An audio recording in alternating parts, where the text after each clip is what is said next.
That's right. Do it for the content. For the many fans. But yes. Did you say many or mini fans? Many fans. Tiny fans. The mini fan, just one fan. This is interesting. I know we draw some things out at times, so it's interesting that no matter what happens today, it's the finale. Like we're not going in that door. We're just play prevent defense all night. Yeah, that was definitely. I think you had stepped away. That was Alyssa's idea. She was like, "Okay, just how are we gonna like stall?" Well, I don't want it to end. It makes me sad, so I'm trying to think how to stretch it as long as possible. I'm wearing a bright red uniform, and I need to be charging into somewhere. Yeah, no kidding. He's got a hat. You're a liability tonight. Hopefully, Bob has this like end up really tragic. Like you get killed off by like Poppy, coming back from the dead, and then I get killed by I don't know Vic or I remember his name. Slow down here. I'm gonna have to take notes on this. My mentor. You don't remember his name anymore. That would be the most tragic thing. That guy, I can't remember his name. Ike Marshman. What was your name again? And then Abigail pushes me off the top of a building, and I fall forever. Yeah. Oh man. He's still falling. You could be rewarded for going through. You get to join your fellow grenadiers. That'd be like that. The postscript, right? You're off marching with your buddies. That's right, forevermore. Well, so and roll credits. And roll credits. Yeah, we just have to figure out who gets the post-credits scene, right?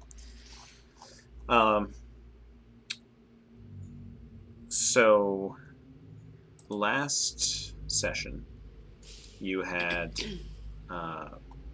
been in the brothel bin, the hotel brothel bin, and you had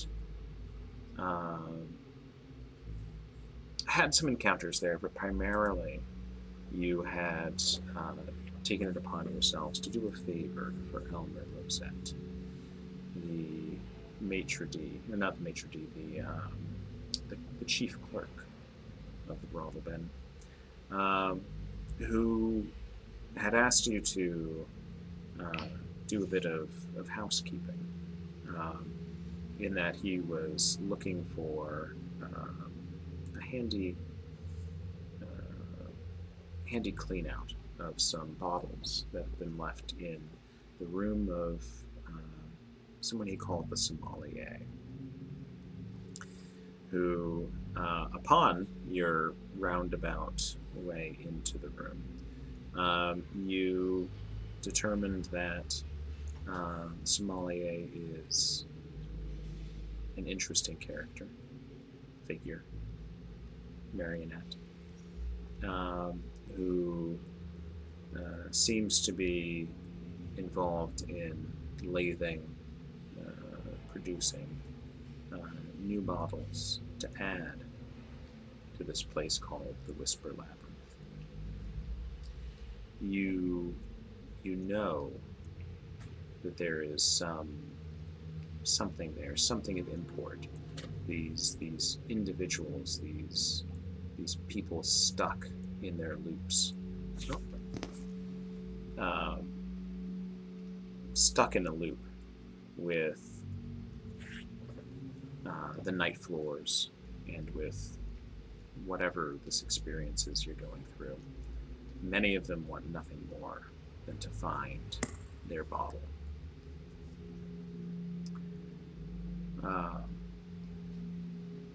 It's something that sort of simultaneously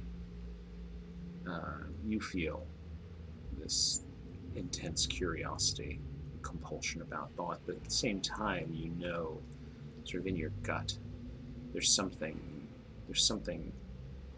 unwholesome about it, and something that terrifies you as well, about the thought that you could come across one of these dusty bottles with your name on it.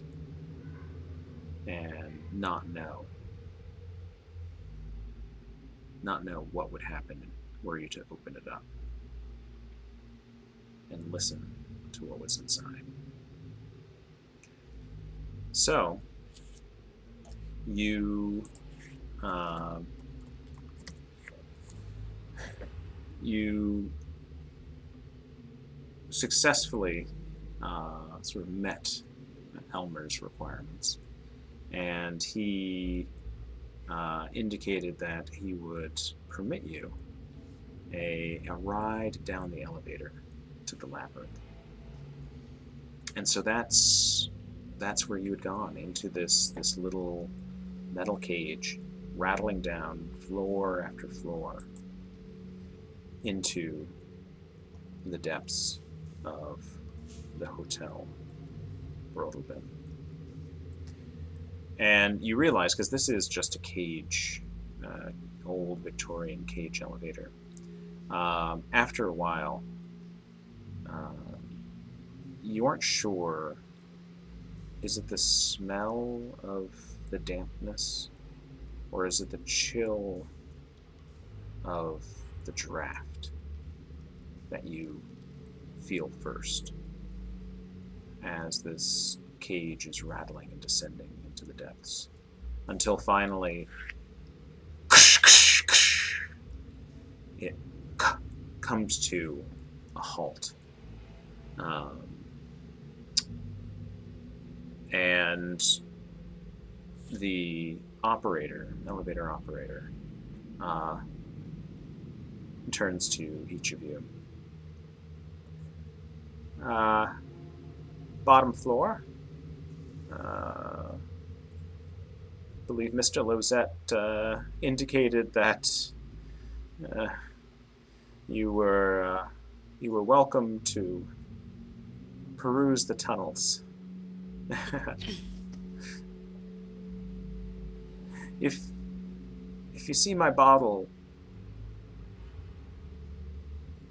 would you bring it? Would you bring it back to me? Wait, no, maybe I should find it. No, maybe I'll find it for myself. I'm gonna keep looking. Don't worry. We'll keep an eye out for your ball. Thanks.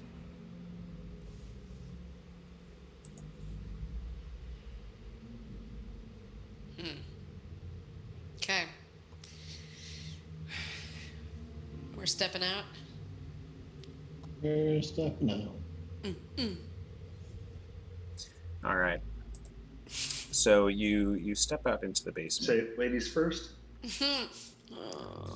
I'm wearing my very large, ranger hat, right? I'm assuming. I have been this entire time, the length of the campaign. I mean, clearly, or 30 maybe years. since you're off duty, are you 30 instead years. wearing a bit more of a God, what's his name? The singer of Happy. Pharrell, more of a Pharrell style. Yeah. Enormous hat, just because you like having a big hat. It's in style now in this year. I'm When sure. you said that, I thought you were going to say was it the man in the yellow hat? Or the man in the yellow suit? Was it? That would be appropriate. So you step No, that's out. a nice touch. And Willow in particular, I think you are reminded of, again, that map that Yeah, just let's pull that reposted up. because it's sort of helpful that you recall it. So it says basement. So we take a left, a right, or the reverse. Take left, right, left. That'll take us to the bottle. To the bottom. One.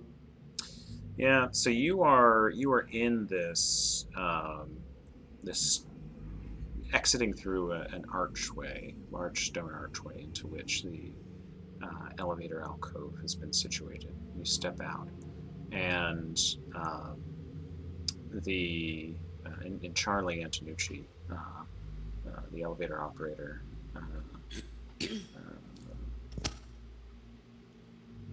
wastes no time in re-engaging the elevator, which then begins to rattle quickly back up the shaft, taking with it the sort of last remnant of electric light.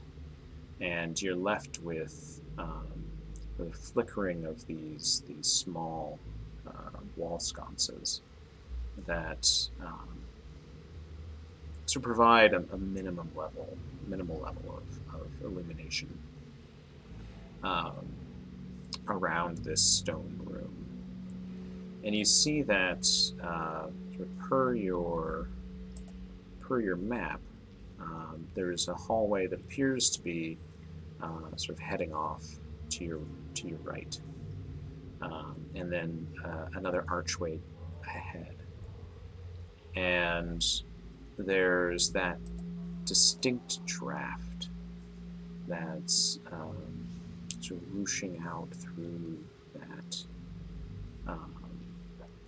that archway. And you're watching for a moment. You can see that these hallways, these tunnels, are sort of cramped and uneven. Even the floor is uneven.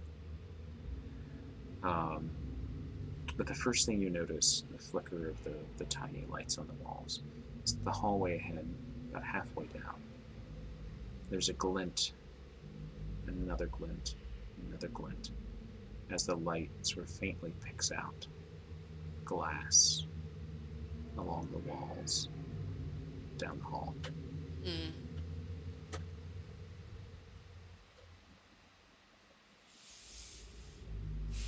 We've got a map, so I think we follow the map into JL's bottle.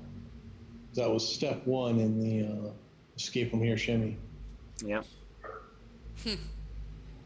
So you begin to walk down that hallway, and you do see, again, about halfway, that there are these alcoves that are carved into the walls. And bottles of every shape and design that are lining them. Some cobwebbed, most dusty. Names that you don't recognize. Some unrecognizable, and some just symbols, not even letters on the surface. And a couple where the labels seem to have peeled off, or maybe disintegrated. And you walk for a bit, and you have a map, as Jacob observed. You get to, you pass that midway point, and you continue to walk. And you realize your sense of perception in this place is off. So it seems like you've been walking for half an hour maybe down this single hallway before you finally get to the turn. But you continue on, and you find yourself in an intersection. The hallway continues on. You make the turn, and you continue on like that, and realize that if you didn't have this map, you could easily have been lost down here, and you don't know for how long that might have been. But eventually you do find your way into a small room with rounded corners. And as you're coming in, everyone make me alertness checks. Good start. Yeah.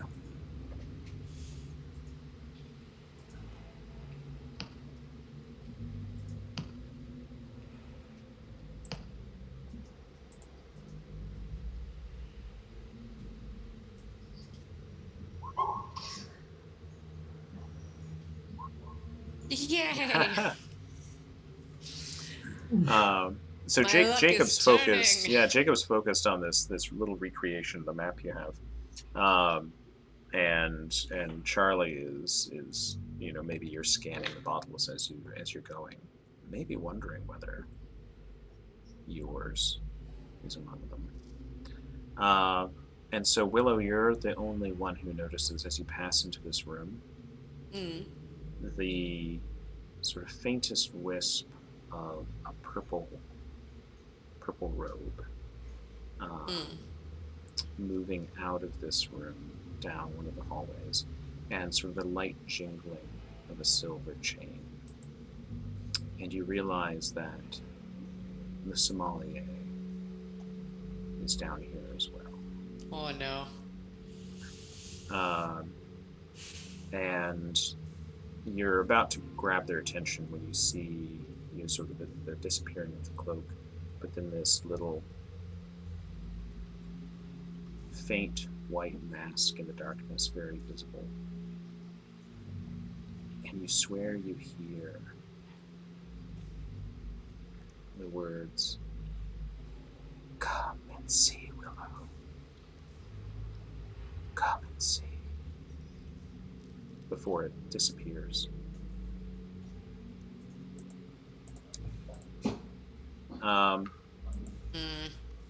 And in this room, there's very clearly a strangely lit alcove.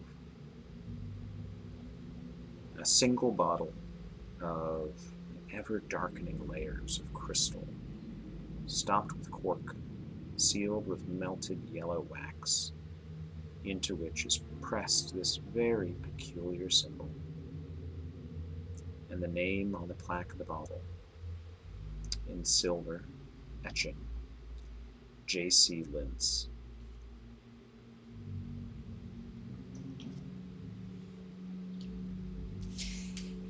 Can you, real quick, just pull up for us the... Instructions? Yeah. The what? Abigail's instructions. Oh, yeah. It's a little tricky to find in the It sure is. files. Thanks.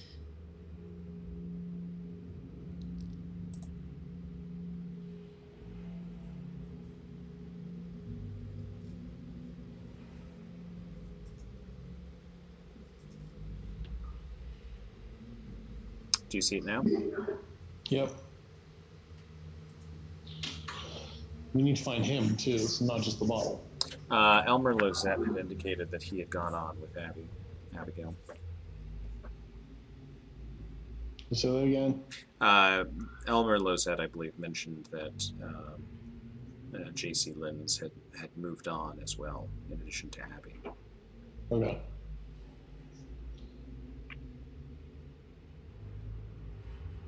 Bottle, or the author, his bottle, the city, the lake, its shadow. Does that say the bottle again? The battle. The battle. Easily mixed up. Mm-hmm. The bottle, the battle. The party, the dance, the girl in blue, singing. Okay. All right, well, we found the bottle, but not the battle.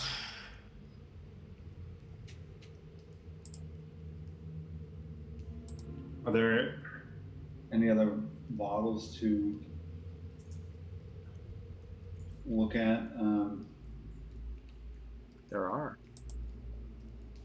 Make Sure. me a search roll. Can we all search? Sure.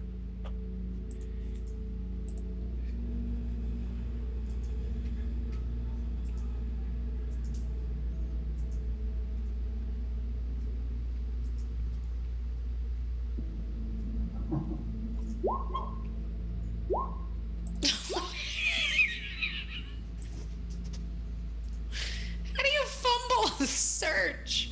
Like, what? I wrote probably Jason fumbled on the the bottles, bottle. I assume. Why did I have to search too? Did I accidentally? Oh, you fumbled. Yeah, I- I you're was- you're I fine. was- You I just was- failed. I was close to fumbling. Yours is just like a garden variety failure, but mine That's is right. Was spectacular. Yeah, like a pratfall. It's just So, Jacob, you are looking around, and you see, as you're looking through the um, the variety of bottles sort of stacked in the shelves, you find one with the label Jack Travers. Well. Um, and Charlie, you're looking around. You don't see anyone's of note that you recognize. Willow, you can skip me. you're looking. And there, behind two in particular that sort of have these tall, thin, pinkish necks, you see one sort of brownish jug. And you look closely, and on the label it says, in faded pen, Willow Barnett.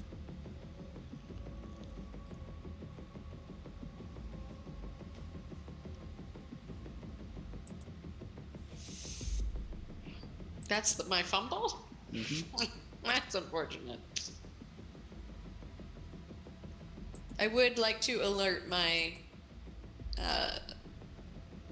my compatriots that I've found what looks like my bottle. Yeah. Because I don't know how I feel about it, but I'd like to show them. What's Absolutely. inside? Is You're a anything winner. inside? What does it look like? Long, thin, pink neck? No, this one's brownish. It's squat. Yeah, can I take a close look at it? I Absolutely. thought you were going to say a swig. I'd like to just take a big sip, like throw it back, You like a Snapple. you look The big dusty closely, Snapple. and you see that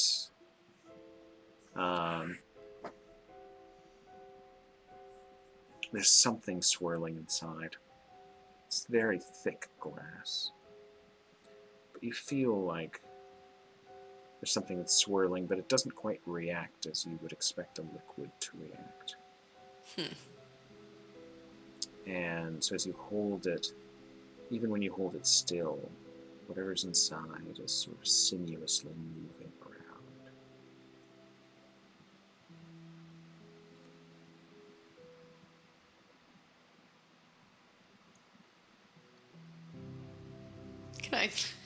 Didn't someone say something about listening to what it says? Can I hold it up to my ear? Is that weird? You hold it up to your ear, You I hear ocean? and Stop it! no, I mean, you're not opening it, right? You're just listening to the sound. Yeah, I guess so. And you swear you do hear a voice inside. Willow, said Poppy. You can't quite make out the words.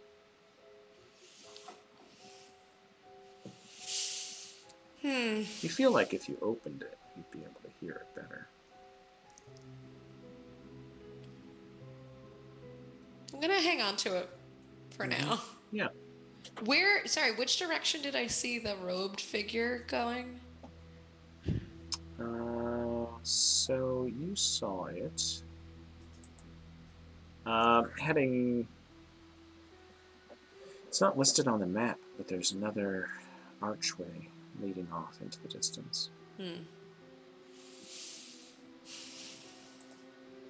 All right, well, I'm having a moment with my bottle, so that's where I am right now. I swirl around Jack to see if I can get any like chemical response out of it. It's like glow or anything. No, and unlike Willow's, it doesn't really appear to have much activity inside the bottle. Does it have Patsu inside the bottle? I mean, hard to say. It's dark and all. Mm-hmm. I'll show Jack my uniform. I guess we'll keep on looking a bit more. Yeah, and well, you see there's we the saw alcove everything. with the author's bottle, correct? Yeah.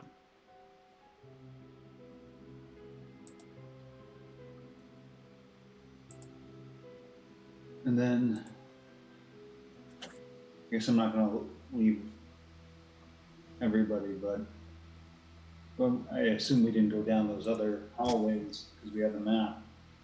I guess out of curiosity, I peer down the closest hallway. If I feel like I've looked enough in the big room with the bottles we found. It so seems far. like so the hallway where Willow indicated the sommelier had gone. There's some steps going down again. This sort of odd change in elevation, and the hallway this time sort of rounds around a corner. So not straight, but a curved hallway.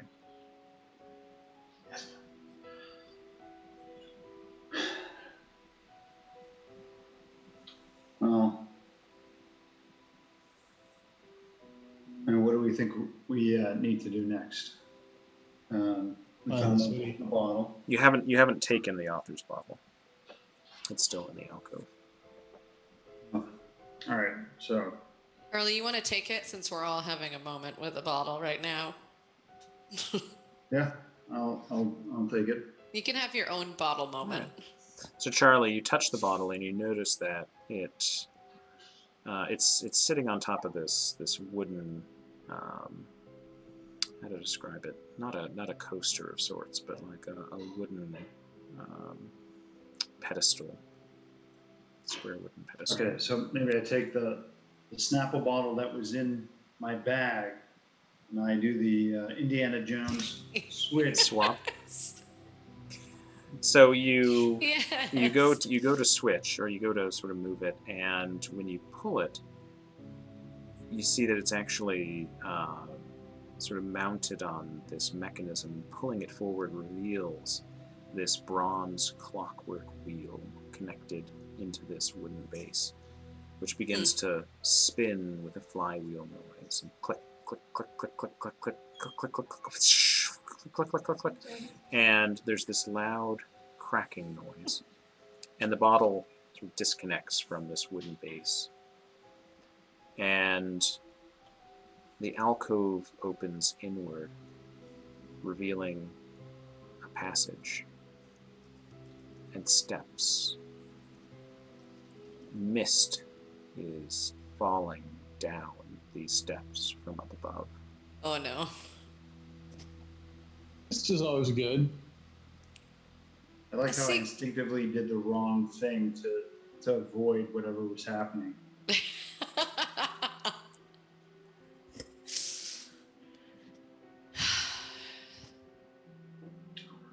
Red wine and Snapple. Well, I say the only way out is through, so let's go. Yeah. So you begin to Going go in. up the steps, and Willow, you're at the sort of tail end, still considering your bottle. I'm the caboose. And you don't know what it is that makes you turn back and look. No. But that small, round, white mask No.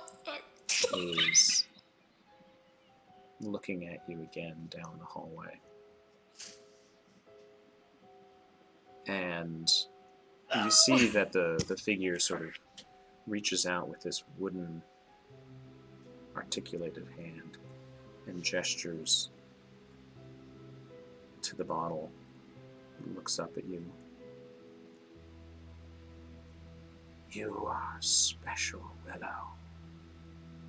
You are marked, and you have been invited. Enjoy. And it recedes back into the darkness. It said enjoy. Mm-hmm. I mean, I am enjoying myself. Like, just in the moment, walking through a misty passageway with my bottle. That's right. So last time Jacob was told he was invited, right? Mm-hmm. Okay. We all got invitations. Yeah, Jacob's been invited. You apparently are invited, and you still have that other invitation. The So many invitations, so little time. paper. I know. You head up the mist into the mist and into the darkness, and you're climbing those cold, damp steps for minutes, and what feels like hours. And then you don't know how long. And you aren't climbing anymore. You're standing together in the mist. And you look ahead of yourselves, and you're on this rocky shore of a wind-swept lake with no clear memory of how you arrived. The sky is dark with this thin sweep of clouds. And there are these two moons hanging in the sky, along with these strangely luminescent dark stars.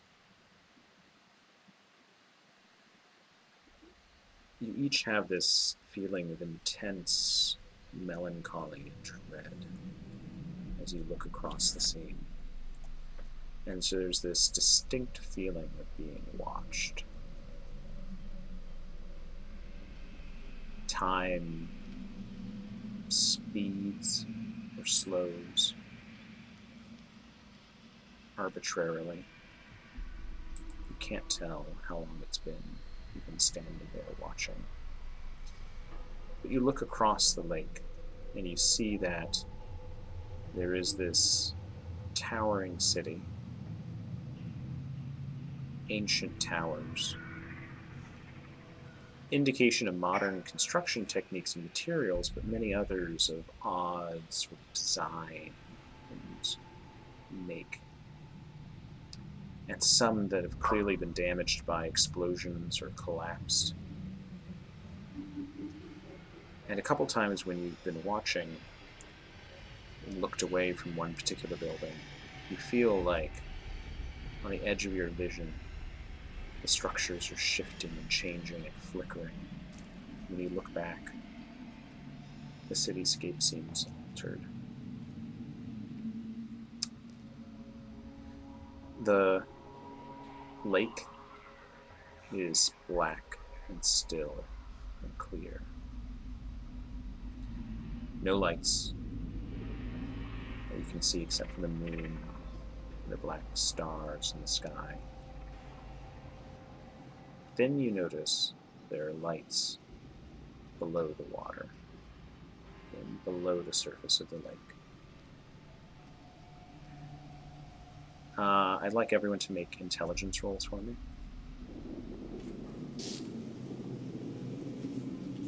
Bob, I just want to say you sound a little muffled compared to Oh, yeah. the rest. I don't know if No problem. It's doing the same way to me. If I need to change my headset, I can.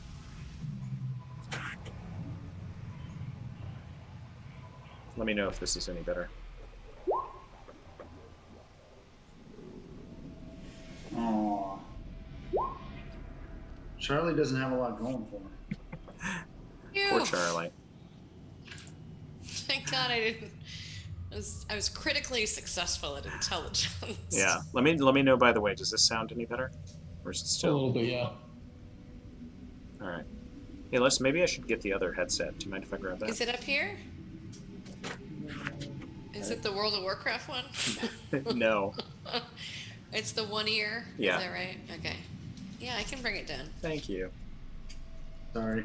No, thank you for bringing it Oh up. my god, I can't believe that you You'd want to commented hear. on the audio clarity.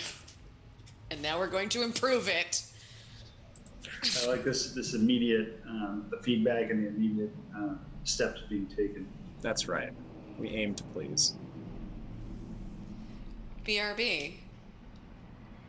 She's just gonna get in the car and drive half an hour to get here. Room.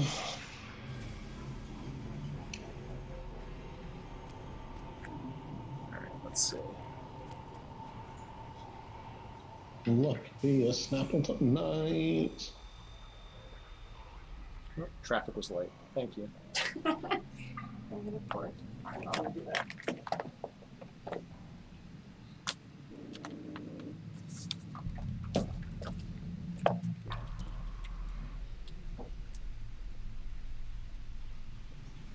All right.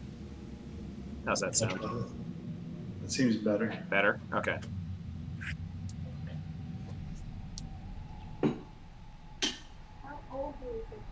How old do we think that wine is? How pungent of a vinegar smell are you getting off of it?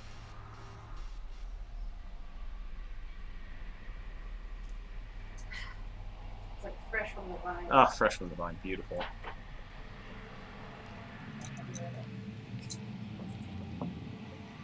It's divine. The old wine that we had in the fridge.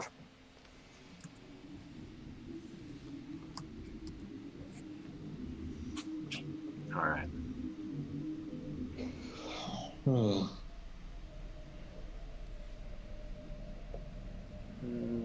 Let's see.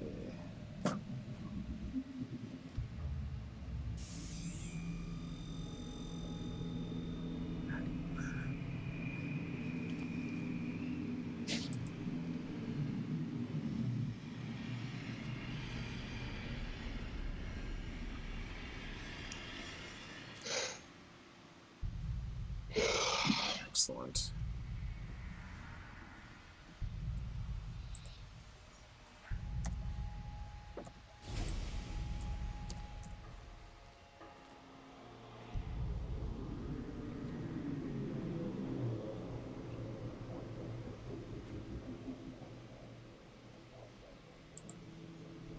So we see a city. So you see the city. We And see a actually, lake. let me see if. Hold on. Bear with me just a moment. Where do I have? What do I have? Something to share. Something to share. Now, of course, he's talking to himself. Yeah, right. Yeah, so it's hard to tell if he's actually sounding better or not. You can tell. Okay, good.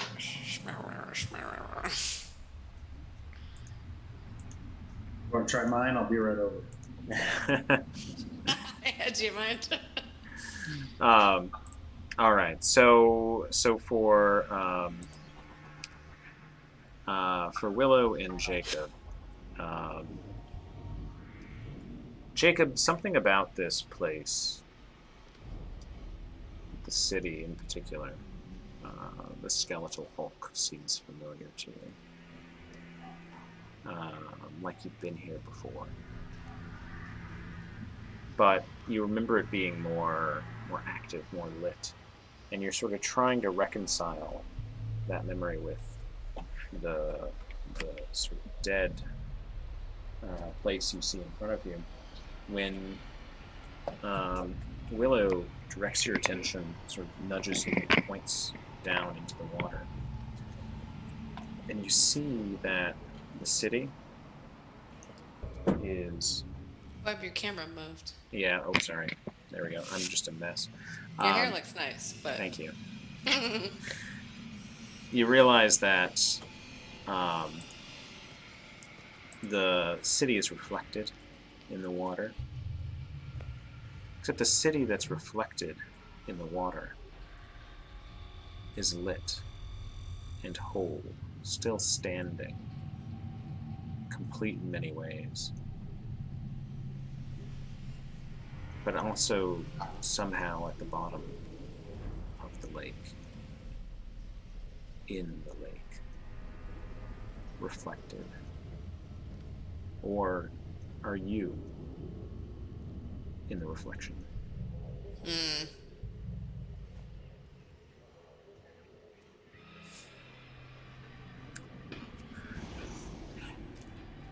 You do see that there are a number of these ancient boats sitting abandoned on the shores as the mist sort of pulls in and out. Each appears to have been cut from a broad 10-meter tree trunk. None has a sail or paddles or ropes or tiller, but each is carved in this unique style. So one appears to be a giant snake with scales and undulating curves. Another is sort of an eagle with its wings folded in. Another is a sleeping dog with its head curled up.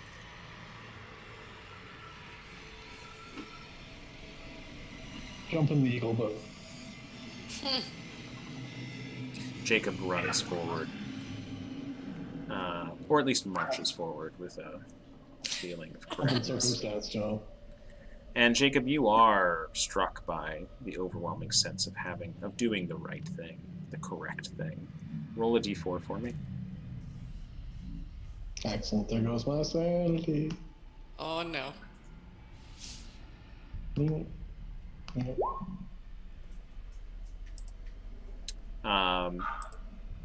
Jacob, you regain 1 point of sanity Wow. What? I'm so smart. from doing what you know is correct and right in this place. Do the others, Willow and Charlie, do you follow him to the eagle boat? Let me look at that list again. God, where is it? I did intelligence failure, so I'm just sort of along for the ride for the moment. Somebody, if somebody knows. Thank you. Sorry, I'm choking on pretzel now.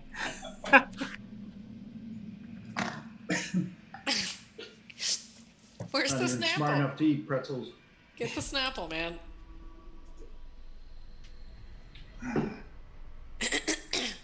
Finish the Snapple. Oh man. There's nothing. It was spooling just so around. good.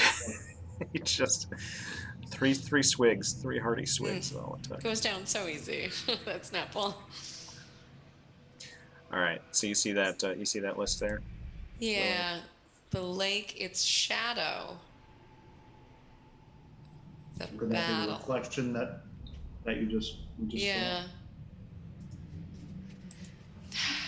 Yeah, I mean, I guess if I'm not seeing a battle right here, then I guess I'll get in a boat. You hop in, and since Charlie's the last one, maybe Jacob, you turn and sort of give him word that he should push you off before hopping in. Yeah, And good guy. yeah. Set sail. And Ahoy! it easily pushes into the water.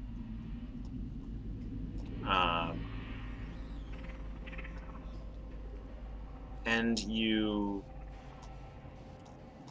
feel as if you should be pushing out across this lake. And yet, there's this moment of vertigo as if on a roller coaster, you're up over this curve, and then before you can even sort of grasp the edges of this wooden boat, you invert into the water, and everything about this strikes you that you should be drowning, wet, sort of swimming,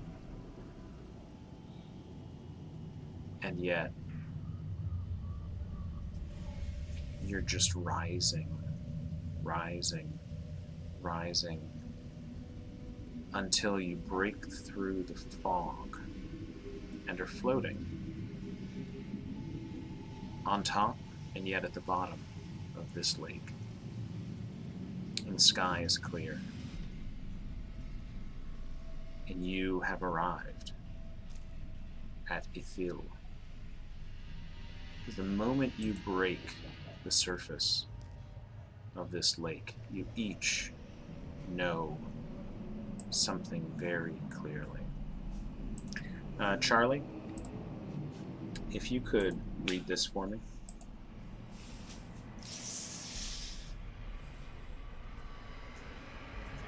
Carcosa is a country ruled by the king in yellow.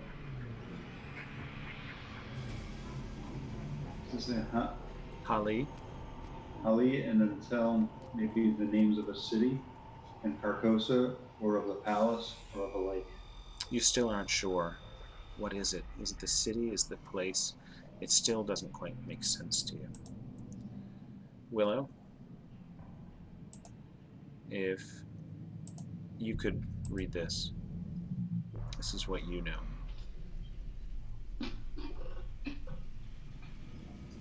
Carcosa is ruled by the King in Yellow. It's an alien country that absorbs other places and times into itself.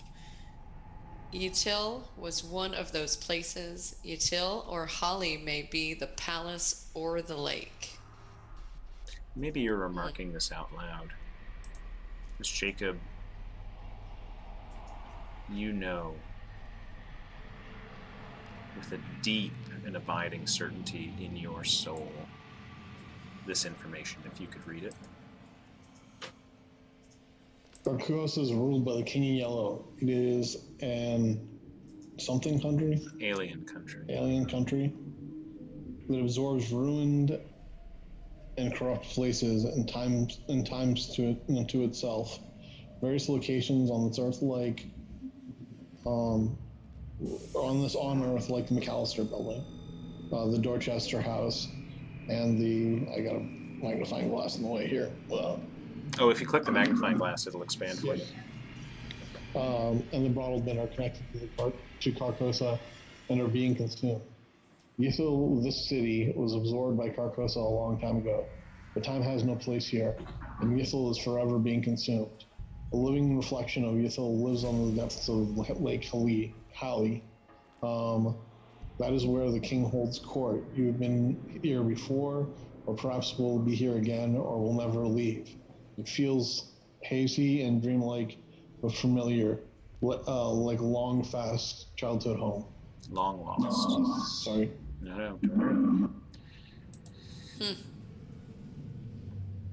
You know this. The lake is Hali, the city is Ithil. Right. And we're here to, I've been here before, because I speak whatever that language was from when I was here before.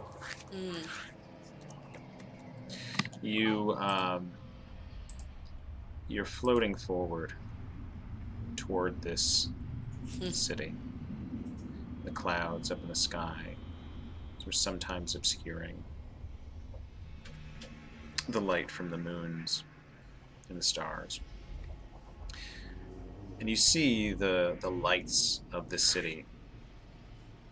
But above it all is this enormous palace structure. Huge, bold towers coming off of it, hanging above the city.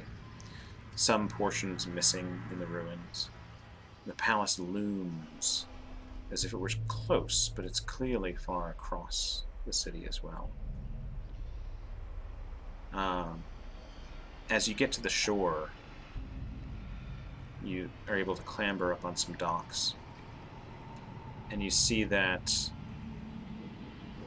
Ithil has this sort of familiar Victorian feel to it, with cobblestone streets and wooden shutters and iron railings.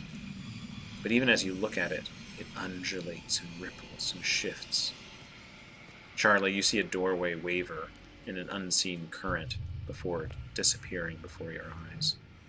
Willow, you see this window sort of cascade off into infinity out of the corner of your eye. And Jacob, you see a poster on a wall written in this Cyrillic-like alphabet that you recognize. Has a sort of caricature of a soldier in red uniform. And in this language, which you know is Tartessian, it says, "The soldier of Yathil is the guarantor of victory."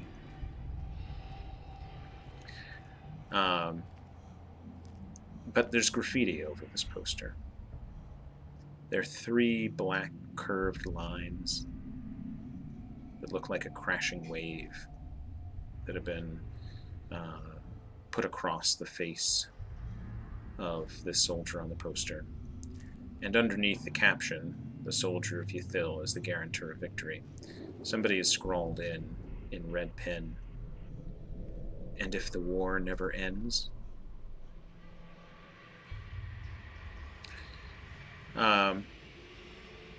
From here, you believe that you're in an outer ring of the city, and you'd have to travel inward to get to the palace.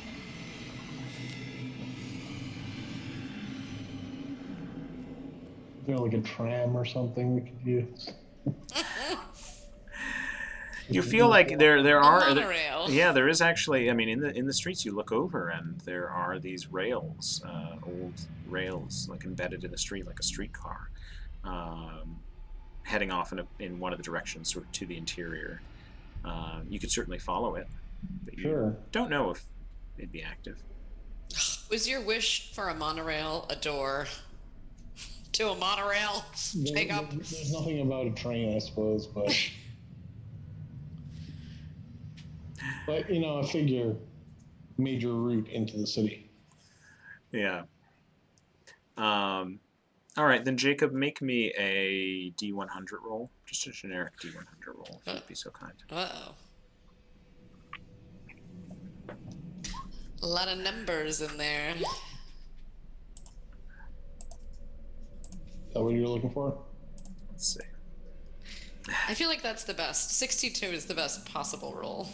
It's the solidest of the rolls.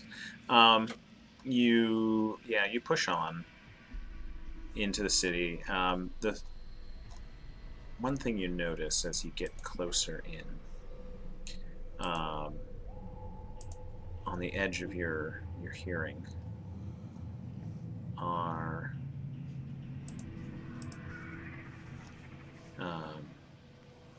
the sounds of what appear to be sort of small arms fire, machine guns. The battle. Oh my And- guys, it's just the small arms. and then the booming of some sort of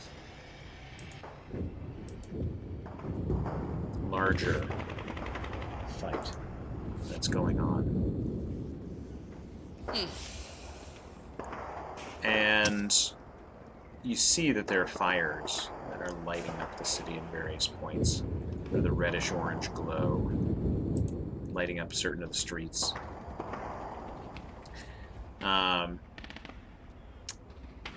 And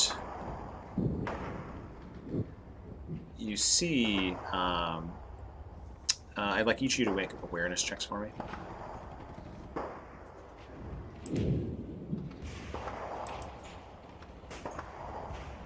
Or alertness, sorry, whichever one it is. I'm confusing my systems now. Alertness.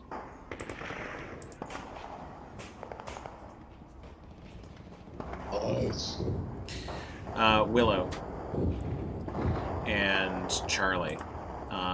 Once the fire, the sound of machine guns and whatever else it is, it picks up. The two of you are instantly on edge, whereas Jacob seems to be sort of scanning for, like, ooh, tactically, where's this coming from? Like, what's going on? Do I recognize the sort of sound of the weaponry? You two against the flickering of a nearby shadow or of a nearby fire, see you see shadows creeping along one of the nearby streets. Shadows that are thrown into relief by one of the nearby fires. And you realize that it appears like there are some individuals trying to creep up in your direction. What do you do? Apparently somebody crept up behind me. It's so authentic. Yeah. Great, I great. just got attacked.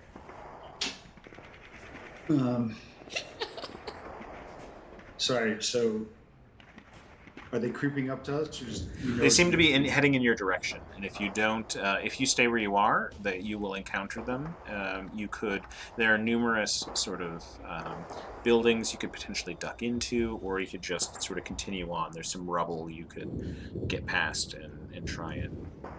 I think I'd like to hide and try to observe who they are, what they're doing. Yes, be alert. Yeah, Jacob. I'm feeling less inclined to encounter at this moment, so. You guys tell me, or do I just leave me in the street? I said I warned you. Oh yeah, he warns you. Yeah. Okay, I follow them. Yep. Alert, So creepers! you jump up and sort of you rush to get around some of the nearby rubble, and you sit and wait. And a moment later, you see these two young men in dirty gray uniforms that, Jacob, you instantly recognize as World War II era Wehrmacht. These ragged young soldiers, armed with light submachine guns that they're holding tightly in their hands, creeping along, darting their eyes at the windows up above. They pause as they get to the intersection, and sort of whisper to each other, and they begin to head in in the direction opposite where you're hiding.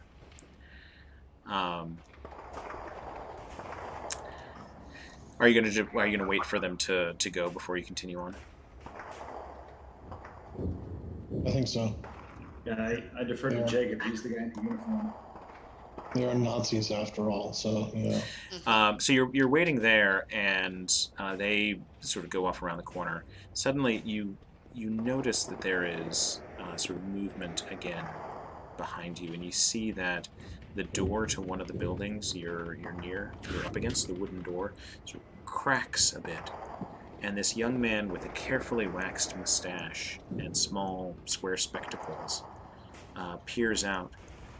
And Jacob, he looks at you in particular, and in Tartessian he quickly says, Hurry, you must come inside.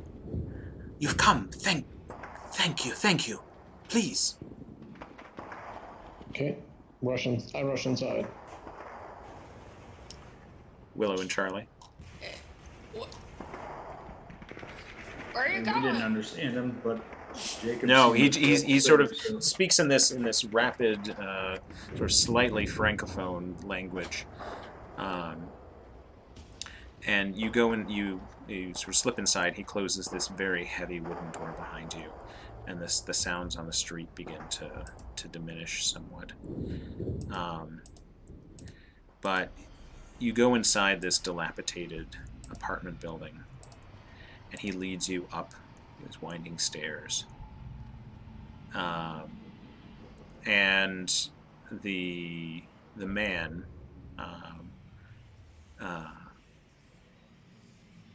he's talking to you, Jacob. He says, what is your unit? Where are you stationed? Grenadiers of Ythel. Yes, but have you been here in the city? Do you know what is going on? Do you know what we are up against? No, I just arrived. Ah, my friend, the homeland has been under siege by a false king.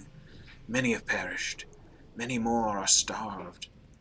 But the royal family has remained steadfast.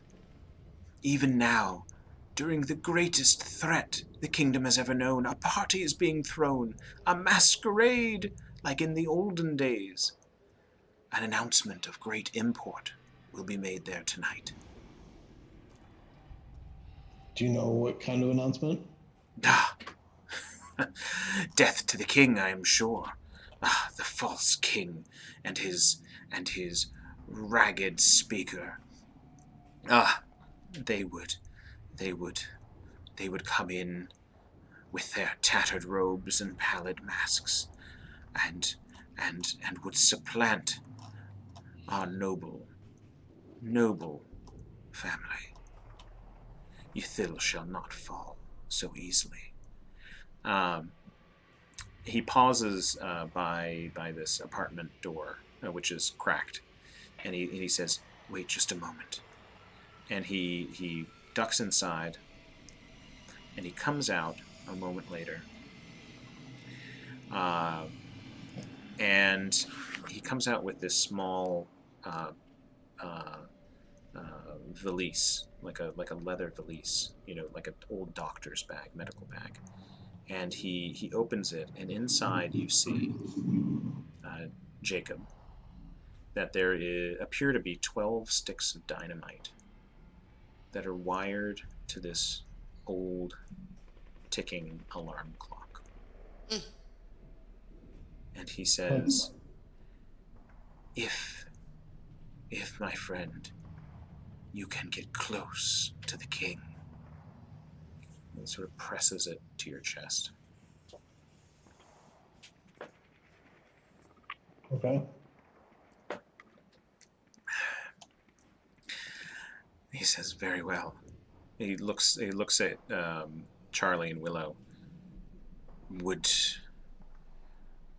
your friends be party to our noble cause? Yes, they will. Ah, very well, very well. He whispers, "Death to the king!" And he slips inside the apartment and closes the door. Okay. I'm still walking around with my bottle, right? Yep. Yeah, you still got your bottle. Okay. Yeah, this is a turn of events. Jacob, do you share what's in the bag with... No. I think I'd be like, Jacob, what's going on? Yeah, who is this man? As you're perhaps going back down the stairs. Is this someone you know? What's happening here? No, just a countryman.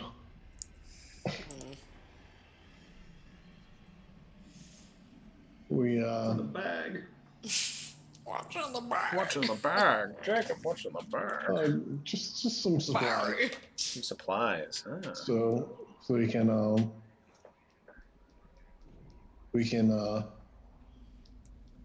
make a bang at the party.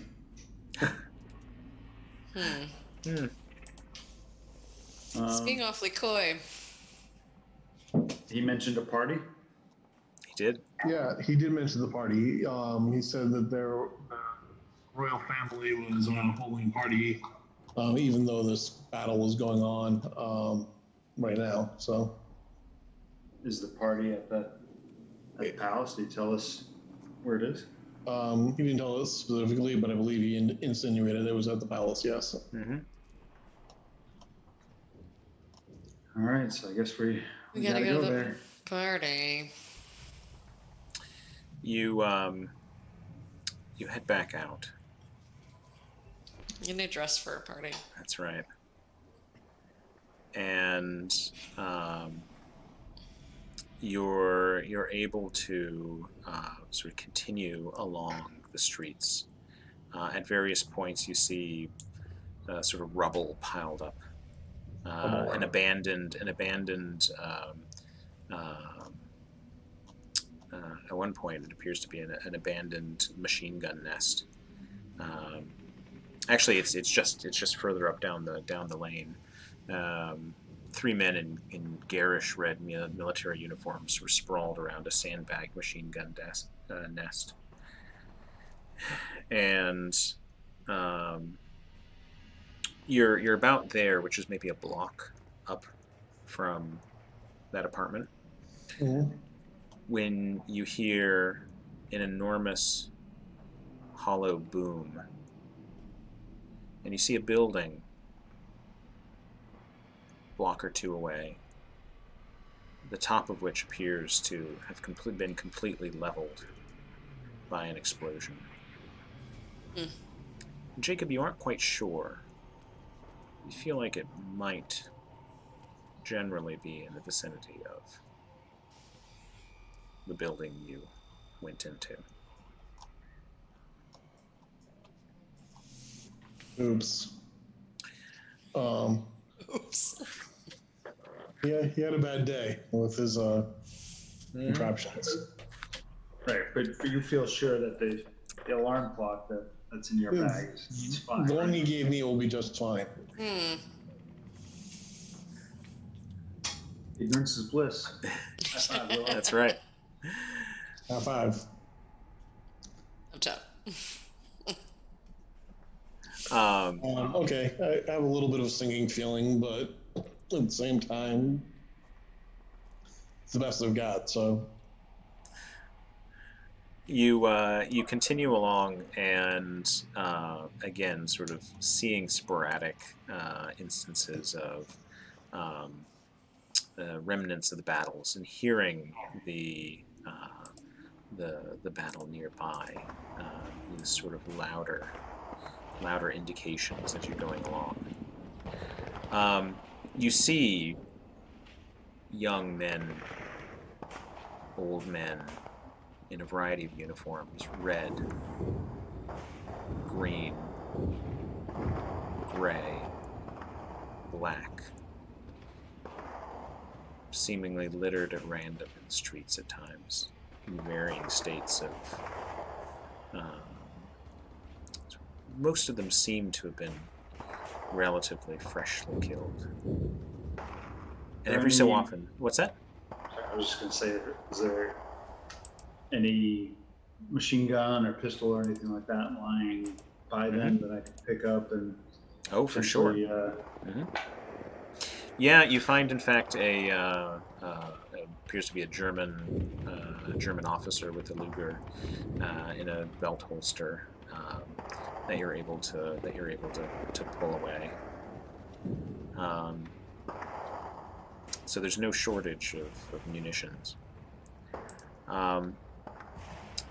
You are continuing along, following these, where one road gets blocked, you sort of jog over to another lane, and you realize that most of these approaches, these roads leading inward to the city, appear to be leading in the direction of the palace. But you're getting to a place where you can see up ahead numerous fires, and the sound of gunfire is incredibly strong. There are these barricades and tanks and rubble, and dozens upon dozens of corpses. Craters from artillery and bombs. The chatter of machine gun popping of rifles seems to fill the air. The palace hovers above this battleground, huge as ever in the background. You feel like up ahead there is a large factory or warehouse. You feel like getting to the palace would require getting through into that factory. But you would have to cross the open ground in order to get there. No, when somebody gets to shoot me at every turn for every move I make, and That's right. Opportunity fire the entire way. yeah. Is there any like sewer entrances or anything like that that we can find? Make me a D100 roll. Sewer check. Man, If only there were a monorail that took us straight there. if only. Monorail. What's a look? So you're sort of looking at this open ground, and you see, partially under a few large pieces of rubble, a metal grate. Take my bayonet and pry the grate open. Yep.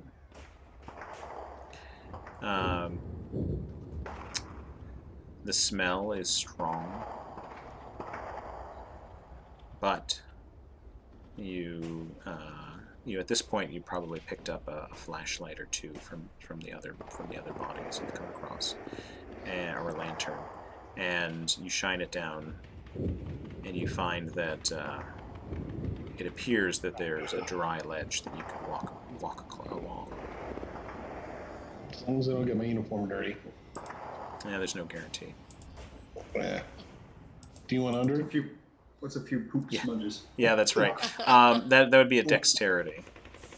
Dexterity, yeah, that sounds so good. Alright, well, anyways, I'll try it. I'm trying to get down and avoid the poop smear.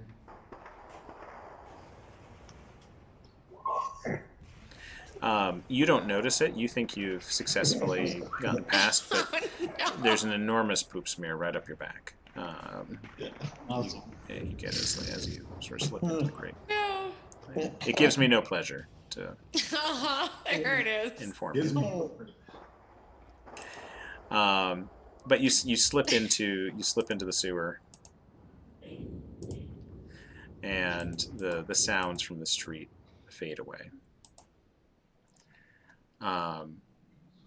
Either of you joining me in Pooplandia? Yeah. Sadly, I feel like it's probably the best way to go.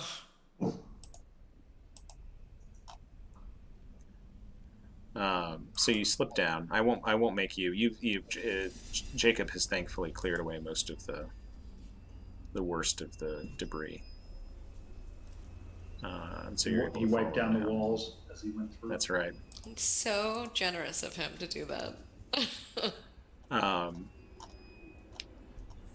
You go along for a number of yards, and you see that there is a large sort of hatch, you must call it, with a fixed ladder up ahead. That's probably roughly in the vicinity of this factory.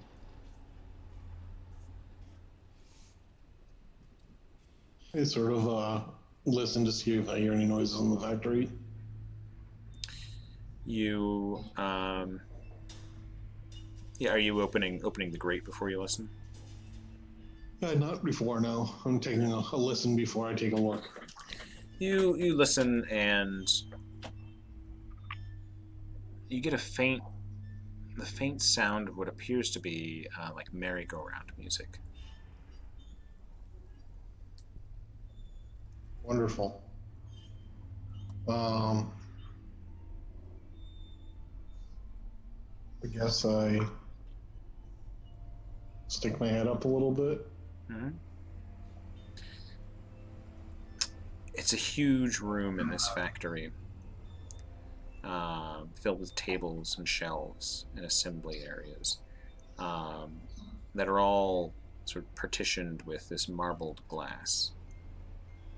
And off in a distance, you hear the merry-go-round music, and you hear sort of the whistling of somebody all of a sudden, off in the medium distance, whistling along with the song.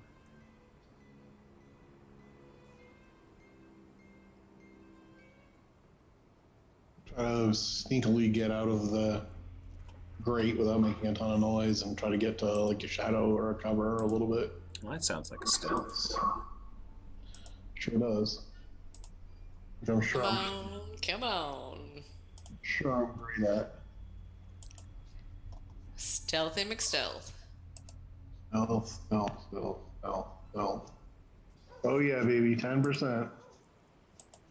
So you're saying there's a chance. Ah, not bad, but still.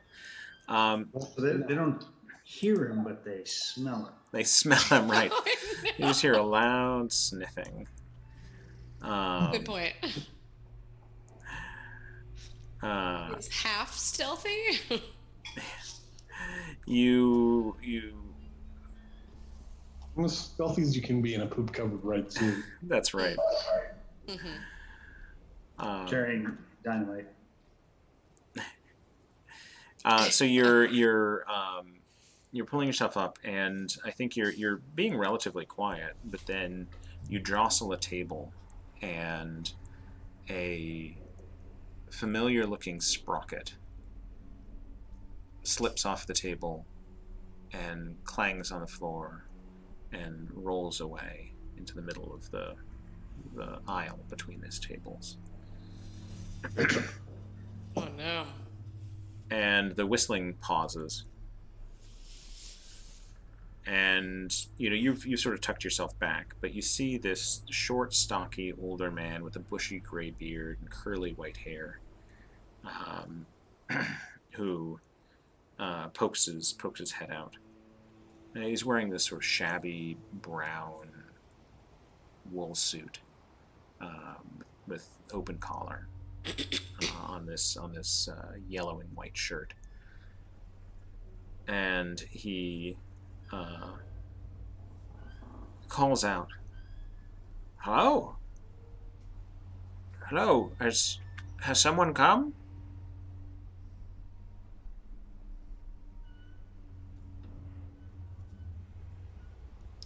And he Thinks to himself. What's that? I think he thinks to himself, "Damn it! What do I don't know. I guess I straighten up my uniform, shit covered and everything, and step out into the. Oh, my young friend, come closer, come closer. Oh you, my, sir? I'm Ambrose. You have an Ambrose. Hold on a second. Checking. Hold on.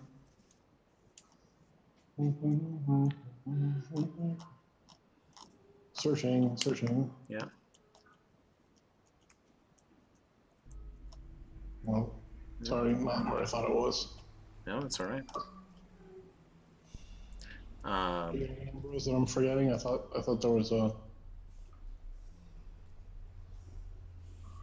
Ambrose that has been mentioned before. Sounded familiar. Yeah, where would Ambrose have shown up? Good old Ambrose. Let's see.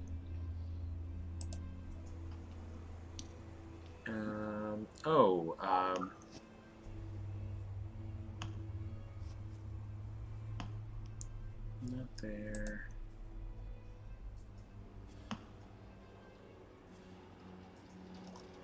Nope.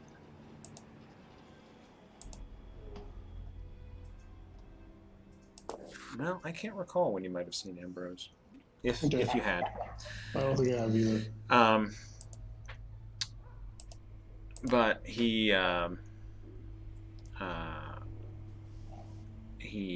says, "Please don't mind me. I've been expecting you. Are you the only one who's made it here to the factory?"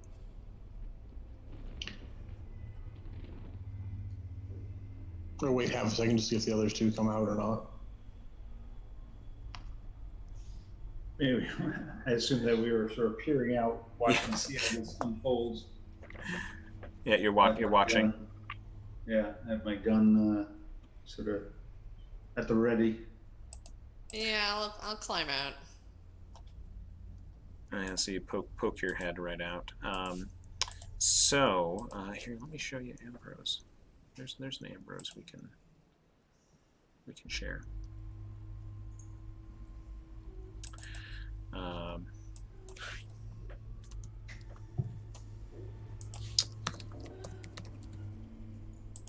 There we are. There's Ambrose.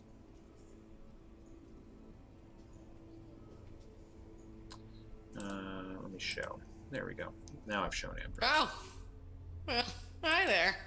Looks kindly. Wow. Looks like gills. Look at that.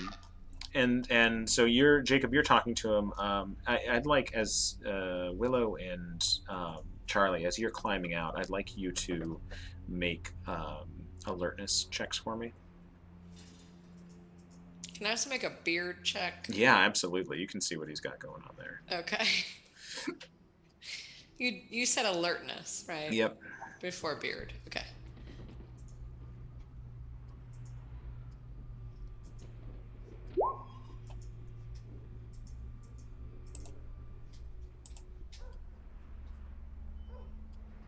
Oh man, I gotta beat that. Okay, here we go. Whoa, we tied. Oh, look at that. 42. Nice. Lucky number. We are equally alert. So I think the beard. that so Charlie, what do you see? You see Charlie, something that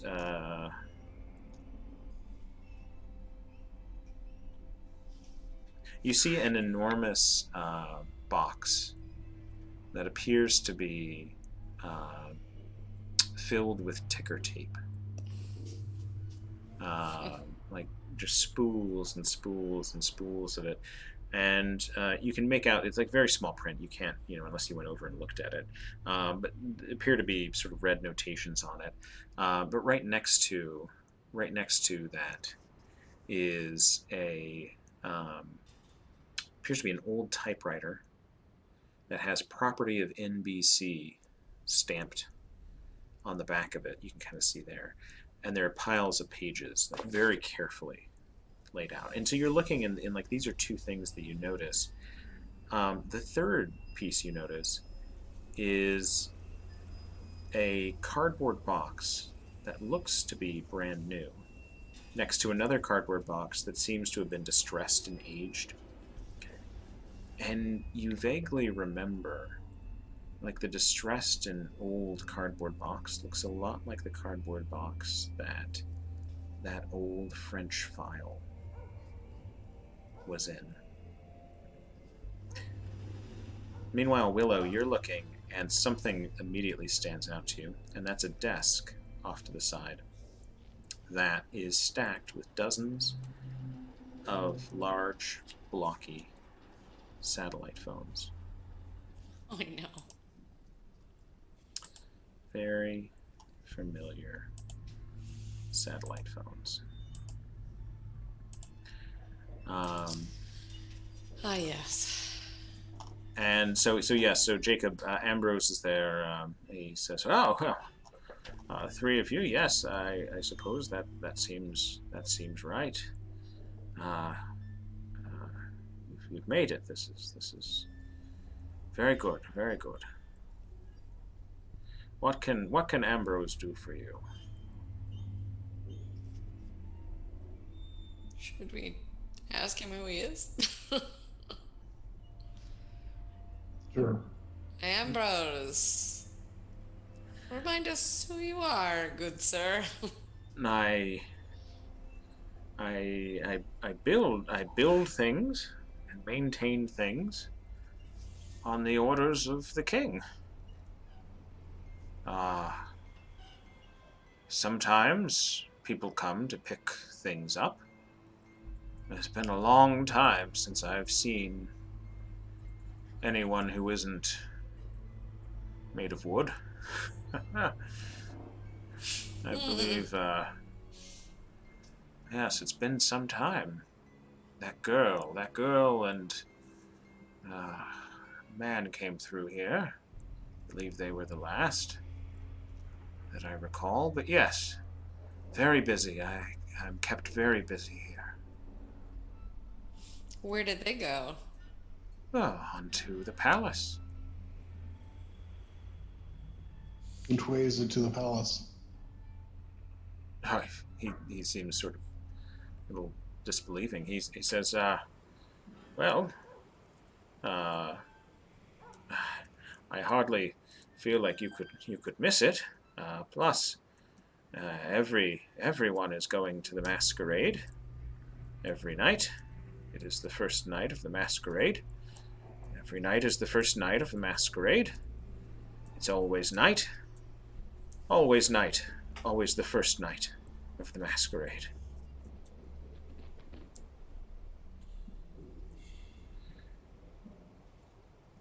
If you're going to the masquerade, you'll need costumes.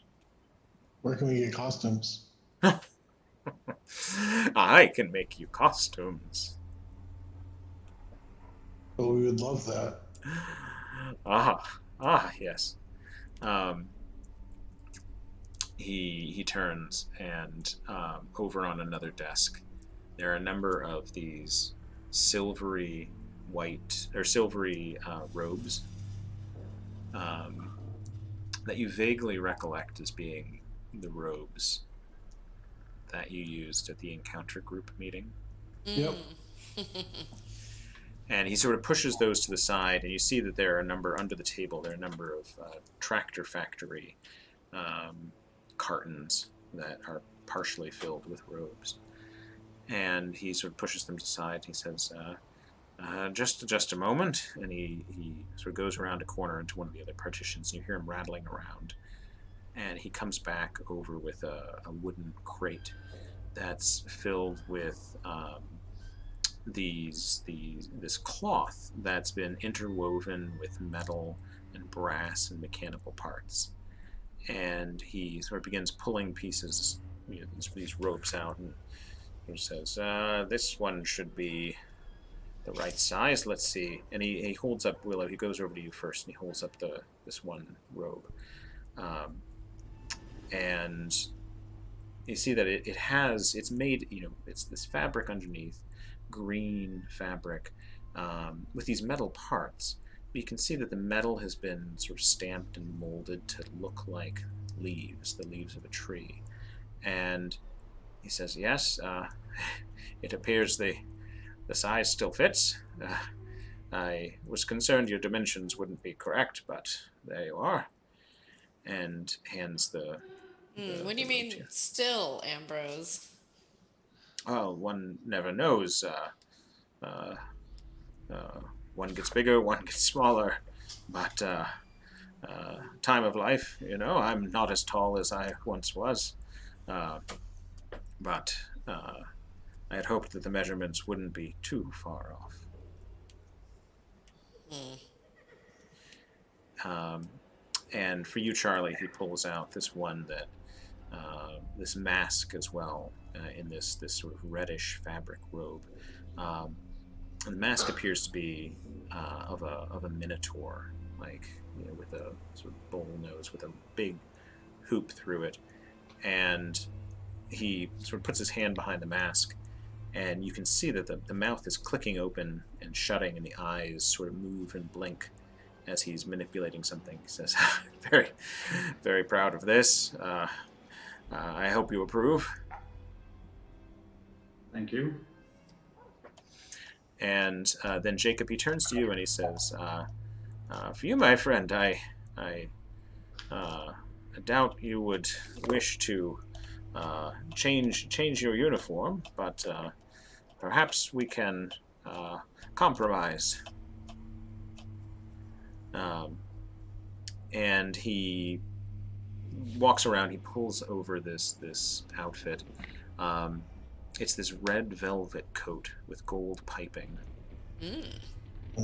And he also has this not mechanical like the Minotaur, but a sort of flat gold lion mask. Roar. and he offers it to you. He says, "Ceremonial. The palace guards are typically quite somber and well fed, and I think that this is one that shall look quite neat on you." Excellent. And he passes it over. Um, and Willow, you see that your mask sort of has this half moon shape, with again sort of the metal stamped leaves in a variety of brass and silver shades running across the side.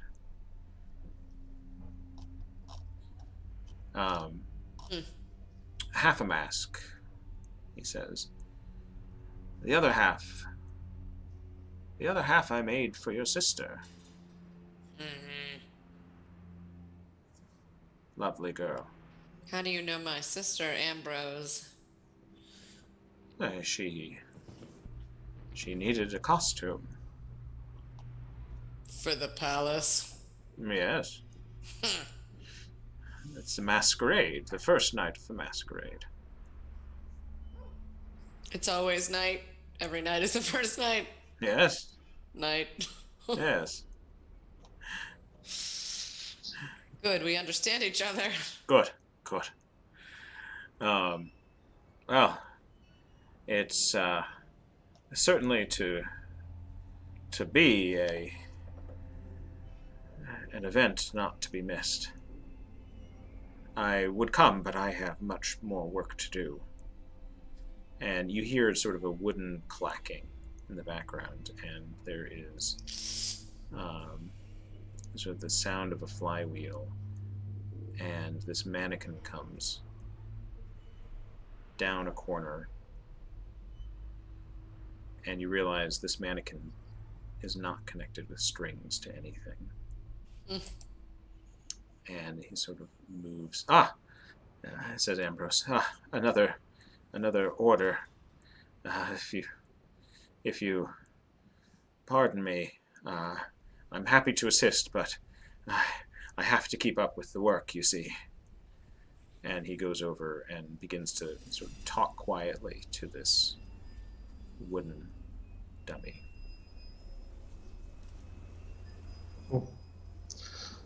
Well, I think we should get changed, maybe,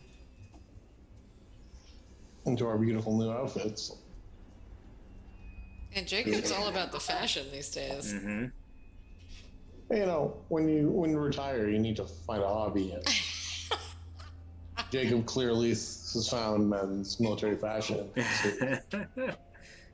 That's his I'll calling. change, but I won't put on the mask just yet. Yep. So,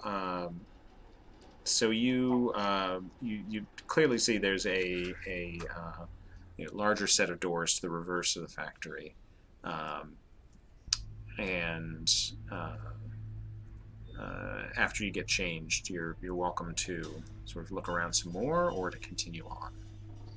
It'd be interesting to see if we can find the source of the carousel music. Yeah, you move on a little bit further, and you see that there is a room that does in fact have a carousel in it. A sort of strange steam-powered machine. It looks like a merry-go-round. These wooden painted sculptures like horses and fish and dogs, all bearing saddles. And when you're closer to it, you hear this music. It's moving. It's sort of spewing steam off of one side and sort of rattling as it goes. Oddest thing is, about half the seats are taken with these human-sized marionettes that are wearing a variety of clothes, dressed as bellhops from the brothel bin. There's one wearing a long leather coat and gas mask. Others wearing suits dresses. Some look just familiar enough to be disquieting. Do they show any movement? I mean, are they motionless within the? I know it's going Motionless around, on the seats. Familiar in what way? One goes around, and you look at the outfit, and it's wearing a sort of a blouse with these slacks and this very like heavily patterned scarf. And you almost feel like it's an outfit your mother used to wear. Oh, God. Fun for the whole family. Oh, no. Mannequin mom. maybe we should go to the palace and Yeah. stop exploring. Very well. So you continue on and out the back of the factory, and here the sound of the battle is distant. The streets are quiet. And you begin to see more clearly elements of the palace, including this enormous statue across from the factory. And you can't tell whether it's in the midst of being constructed or pulled apart or repaired. But beneath it, there is a gate, and there's a queue of what appear to be brilliantly colored, maybe 100 of them, brilliantly colored individuals in full costumes, standing in a meandering line, which extends from this gate underneath the statue around a corner. And these, you hear the sound of laughter and sort of drunkenness from these individuals standing in line. And at the head of the line, at the door, these guards wearing red velvet coats and these ceremonial lion masks, with the holstered revolver and long halberds with hooked blades, arrayed by these doors. Jacob, you think you can get us past the line? Yeah. Not sure, Dressed as a but guard? I can try. I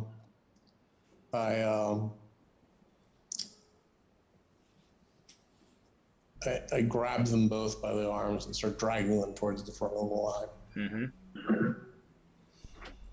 Right. As you Yes, get, everybody's Charlie, wearing, go ahead. wearing their masks. I guess Yep. put on now. Mm-hmm. So at first, as you get closer, there are two things you notice. The one is that as you get closer to this queue, you see that many of the individuals in the line, their costumes, as you get closer, are frayed, opulent but frayed. These antique harlequin masks and hoods and crowns, mostly in the red and gold of Yathil. But where you see their skin, it's sort of sallow. The cheeks look hollow, and the braying laughter reveals these missing or rotting teeth. And each of them is holding a familiar, well-worn invitation in their hands. And a couple of them start to get closer and sort of give you these nasty glares with jaundiced eyes.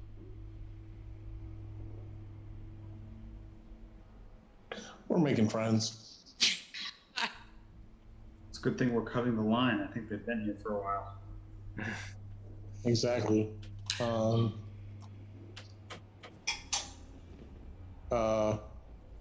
We proceed, I guess. So you get closer to the front, and the one of the guards sort of stands at attention and sort of pulls his halberd closer, Business here. We're going to the party. We have invitations. We should be on the list. Aye. Hmm. Turns to the other guard. They're expected. The guard turns back. They're expected. A few paces back. Yeah, there's a somebody wearing a costume that looks like a chessboard with a mask of a rook, and he has been watching this like with increasing anxiety, and he screams out, "No! No! I've been waiting! I've been waiting to get in! You must let me in ahead of them! They cannot just cut the line!" Do you react? Going. I'm pretending I didn't hear him. He starts to scream, "Traitors! Traitors in service of the false king!" And the moment he says that, the guard who's closest to you levels his halberd with the hook and begins to sort of move past you toward the figure in line, who starts to squeal and like back away. And as you watch, the guard sort of just ruthlessly, with a sort of practice motion, just slowly spears him on the end of this halberd. And there's this sort of wet gurgling, and the figure in the costume like slumps over the weapon, and the guard pulls it back, retracts it, and the figure sort of slumps to the ground, pooling blood. And the guard turns to the three of you. "You have permission to enter." And the other guard opens the door for you. Moving on up, moving on. The gurgling almost did me in. All right, let's go. So you go in through this door, down a hallway, following this Baroque decoration, the red, sort of slightly tattered carpet. And as you get deeper into the building, you begin to hear music.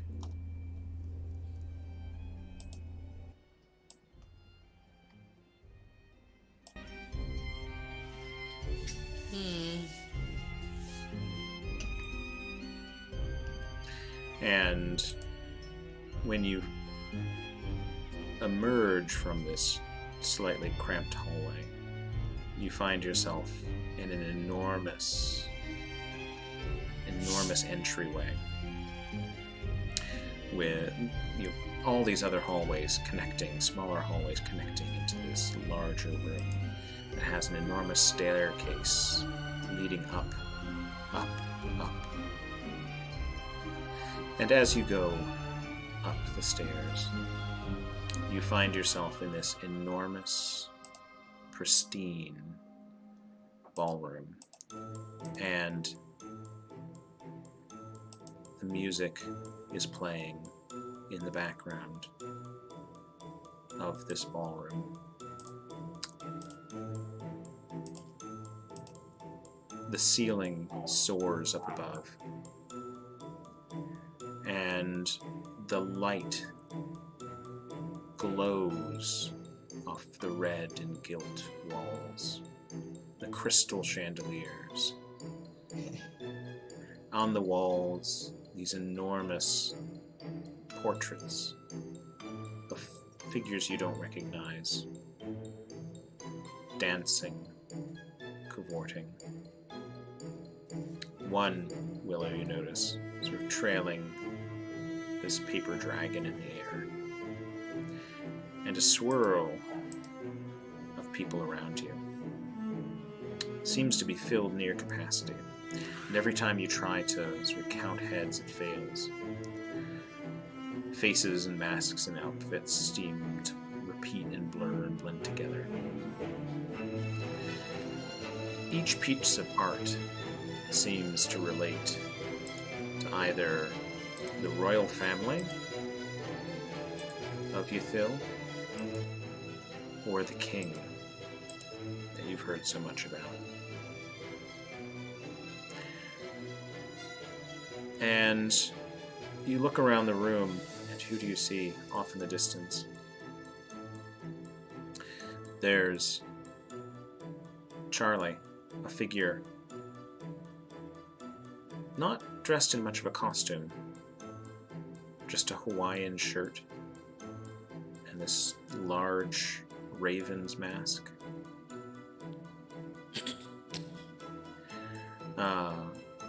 Willow, there's off in the distance somebody in a demi-mask that seems to be covered in leaves like yours, but with large flower petals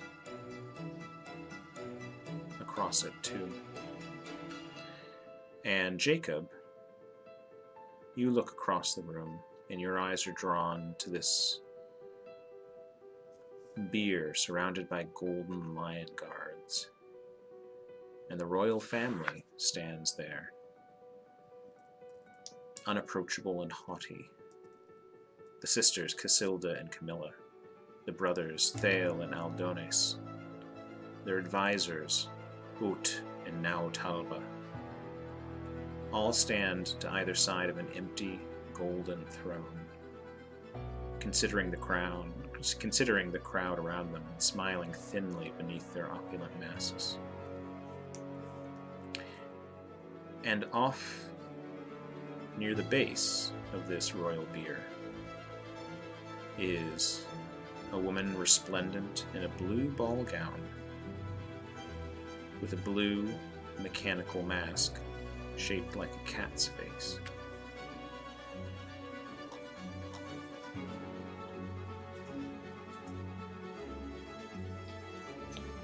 Start making my way towards the beer and the woman. What do you Try to do, get the Charlie English. and Willow?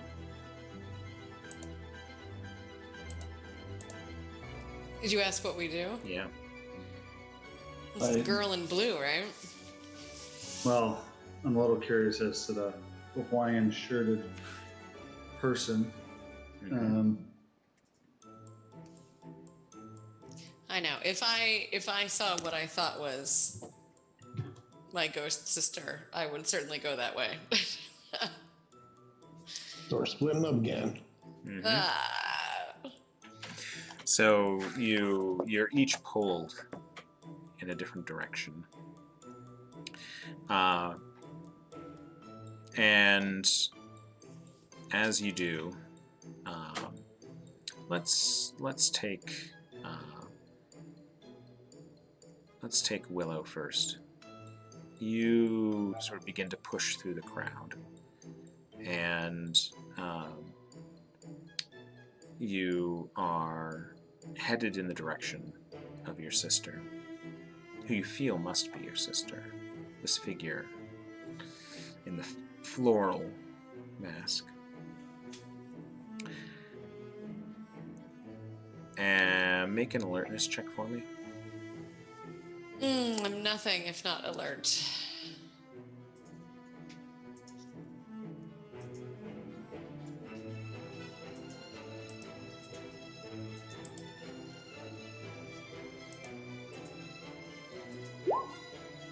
I am not, in fact, alert. You lose her in the crowd, Oh my god. but as you were walking in that general direction, you see that there are these sort of smaller areas, alcoves almost off to the side of the main room. And in one of them, darkened as it is, the brilliant light from the room catches and reflects off of this scalloped golden cloth and white mask that you see on a figure who must be 8, 9, 10 feet tall, looming in the shadows outside the room.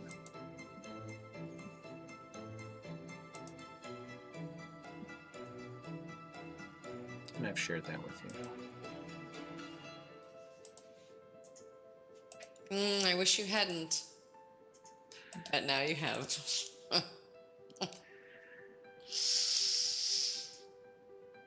You Am I know the him. only one seeing this right now? Mm-hmm. No, Okay. Yep. we see it too. Well, that you can see that, but you as characters cannot see. Yeah. You look at him for an instant, and that instant is pure agony behind your eyes, and you look away.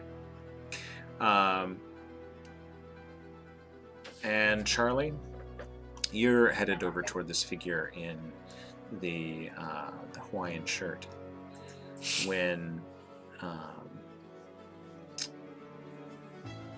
you see that he's standing next to this plain old woman in black who's sitting on a divan to the side of the room. And she appears to be flanked by this crowd, attended by this man in a Hawaiian shirt, and she appears to be revealing card after card in a tarot reading. And she's looking at the figure in the Hawaiian shirt. And as you walk up, she's saying something to the effect of, "Ah, my friend. Fire. Fire and pain. Yes. And death, to be sure, but never the end. Ah, such is fate." Look around. She's talking to me? Mm-hmm. No, she's talking to the man in the Hawaiian shirt.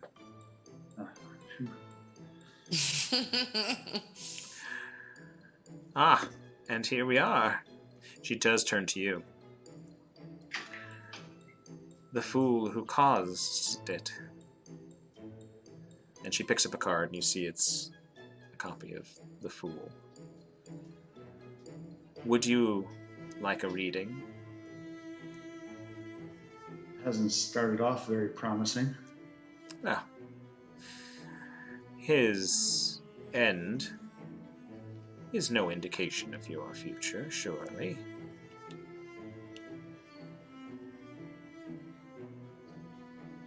Sure. Would you be willing to give me a reading?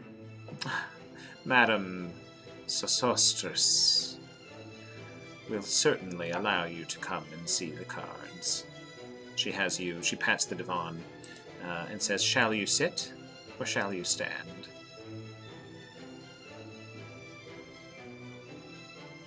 I will sit. Very well. And she sort of pulls you down, puts her withered hand on your arm and pats it gently. Very well. Meanwhile, Jacob, you, the moment you get close enough to the long missing Abigail Wright, she sees you,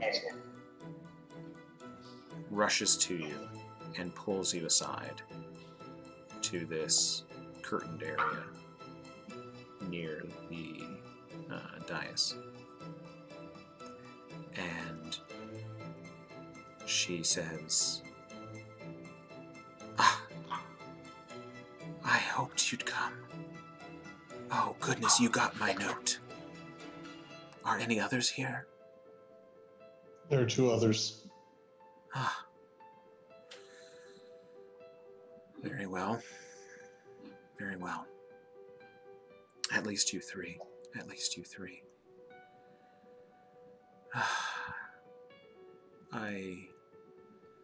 I know what you've gone through to be here. I understand what it's meant to push deeper into this. Thank you. Thank you for coming. Did you bring the bottle? We brought the bottle. I have it. Oh, good. She sort of tamps down her enthusiasm for a moment. Very well. You need to find. Let's see, where is he? Yes, there he is. And she points as she sort of pulls the curtain aside and points across the room, and near to where you see Charlie sort of now sitting.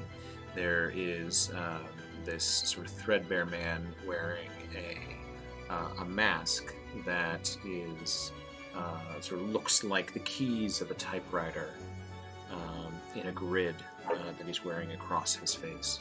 She says, "There, J.C. Linz, the author. Give the bottle to him. But I need you to know something, and I need you to tell your friends.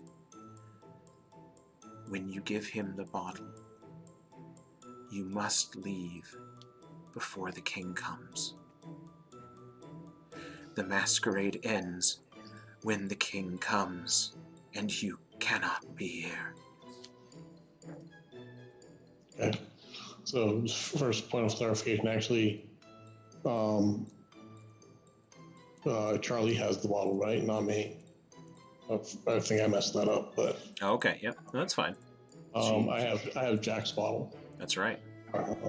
So I have to get it back over to Charlie and then over to the typewriter man. So See, I'm very gullible. I believed you had it. well, didn't you pick it up? Didn't you pick it up? No, I agree. But Yeah. when you first said you had it, Just my thought, maybe I do have it. Do I have it? Just by thinking I have it as much strongly as I do. Oh, So that's a many great question. Who has the bottle? Which bottle is it? I know, we'll have Is to find there out. a monorail? Is straight there a over monorail? to- I mean, it seems like there would be. maybe I gave it to you to put into your valise to keep it safe. Oh, there we are. Just knocking up against dynamite. Oh god, there's a lot going on in there. Oh god. Excellent. So, So I do you have anything else you want to talk with her about? I mean, it doesn't really matter if you say we have it, right? Then you're going to come over and talk to us anyway to get us all on the same page. Yep. I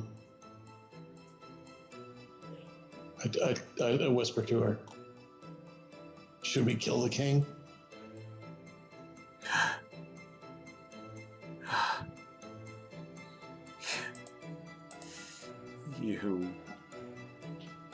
You've come all this way, and you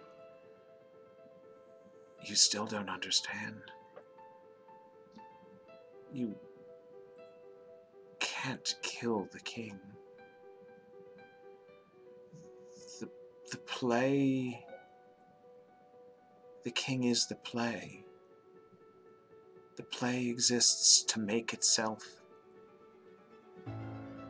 And in doing so, it makes the world. The king can never die.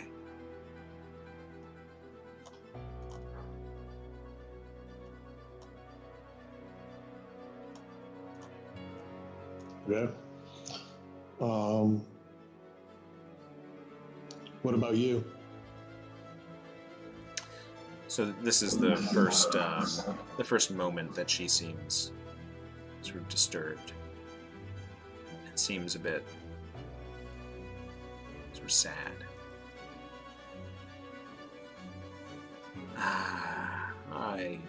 I can't come back.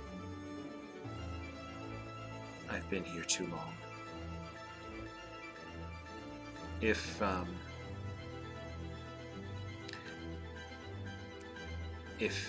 you do go back, you or any of the others. If you could look in after my father and tell him I love him, I would appreciate it. And what about Vic or Jack? Can I show her Jack's bottle? Ah, you brought Jack's bottle. Ah, Vic and Jack are here too, yes. If you have Jack's bottle. He turns you and points across where you see a figure in a tuxedo. Chris, what kind of mask would Jack wear at the masquerade?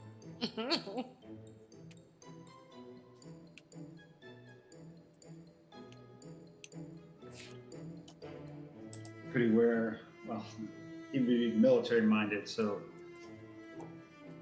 stylized SWAT mask? Nice. Yeah. Stylized SWAT mask, like a how about a Maybe there could be little open handcuffs engraved in the mask. It's it's sort of a classic tragedy mask, but it has sort of stylized handcuffs that run from up here, sort of down the center to the other side, and perhaps on one side comedy and one side tragedy, and the handcuffs running down the middle. And does he look a little crumpled up? A little stooped, perhaps, but across the room and over there, just kind of staring at the crowd. And she indicates there. She says, "Give him his bottle too. You should. He'll at least have a chance then." Oh, well. Vic is here with me now. Vic. All right. Thank you very much, Abigail. I start moving over towards Jack. Yeah, she sort of retakes her position, looking warily out of the corner of her eye at the royal family, and then you see her sort of check the position. You know, there's this large set of windows where the two moons are clearly visible, and she's sort of looking up at them and squinting, and then looking around, and looks at you and sort of gives a nod. Meanwhile, Willow, you were off. You sort of had that vision of the king to the side. What you see Jacob now sort of pushing through the crowd, going over near where Charlie is sitting, near this woman in black. So I lost track. He's going to Jack first, I think. Oh, are you going to Jack first? Yeah. Yep. Yeah. So you see Jacob pushing through the crowd. Willow, you I lost track of. Yeah, but who looking I across, thought you might look on the other side of the room. You see Jacob pushing through the crowd. You see Charlie seated with this woman in black, and as you're scanning the room, you see Willow's mask again. She's over on the other side of the room.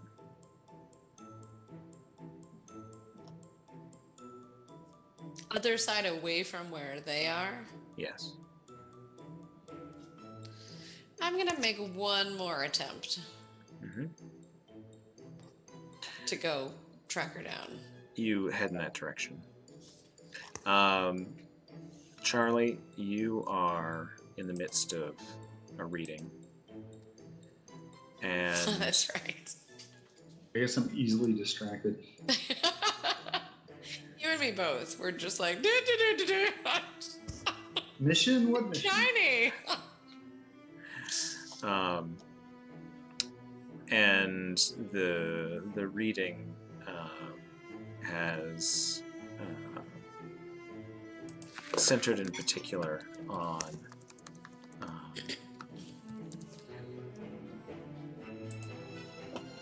what questions are you asking, Madam Zorasista?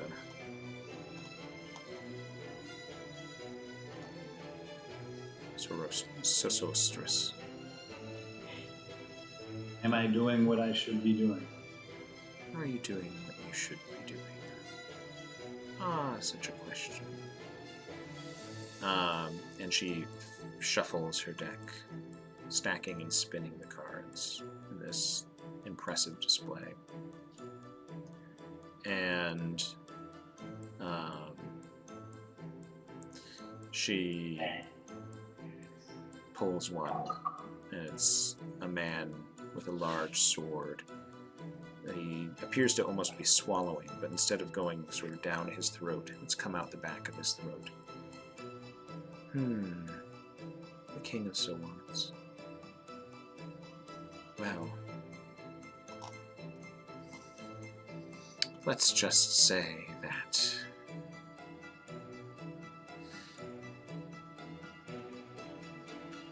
the power is in your hands now. And you have only yourself to blame for failure.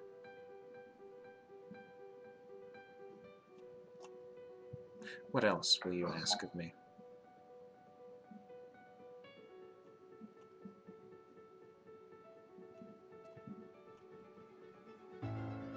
Will I make it out?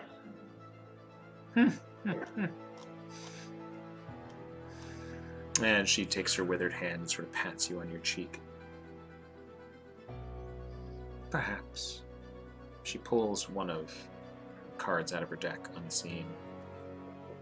And she, sort of next to you, sort of slides it beneath your robes into your pocket. When the time is right, that will tell you the answer. Very well. Unless you have further silver to cross my palm, I think that's the end of the reading, my dear. Thank you. Jacob, you go over to where Jack is. And he's sort of standing there, stooped shoulders, sort of looking around, this sort of pained expression on what part of his mouth you can see beneath his mask. What do you do? Take his bottle and tuck it into his jacket pocket. Sort of like tap it and say, thanks, and walk off. He sort of perks up. He sees you, and you see his eyes sort of stir into focus. He looks at you, and you pass the bottle to him, and he looks at it and looks back at you,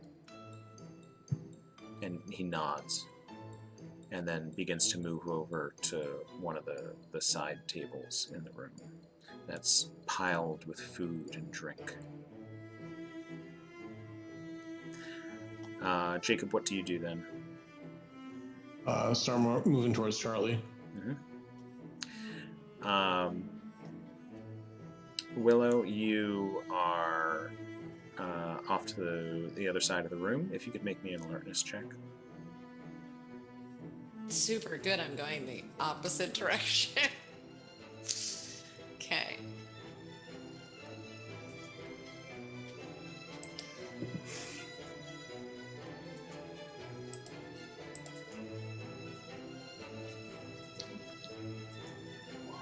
Hey. All right. Okay. So, you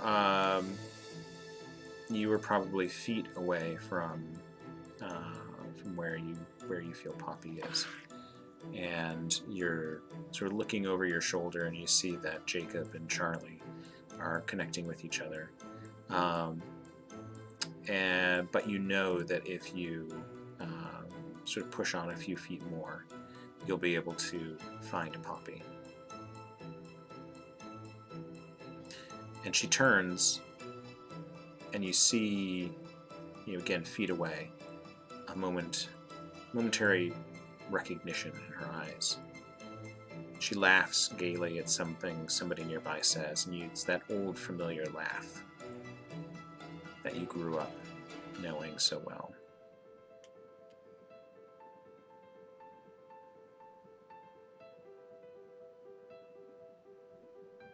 You kind of make me pick.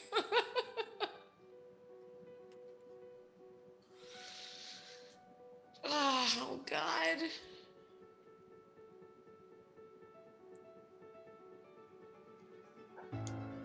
We're your friends now. No. Like, if I turn back towards them, do they see me? Are they, like, gesturing in some way? Jacob and Like, Charlie. what's the vibe I'm getting? It looks as if they've rendezvoused. Charlie, Jacob's come up to you, and he's indicated where this figure with the typewriter mask is, and both of you are sort of moving over in that direction, and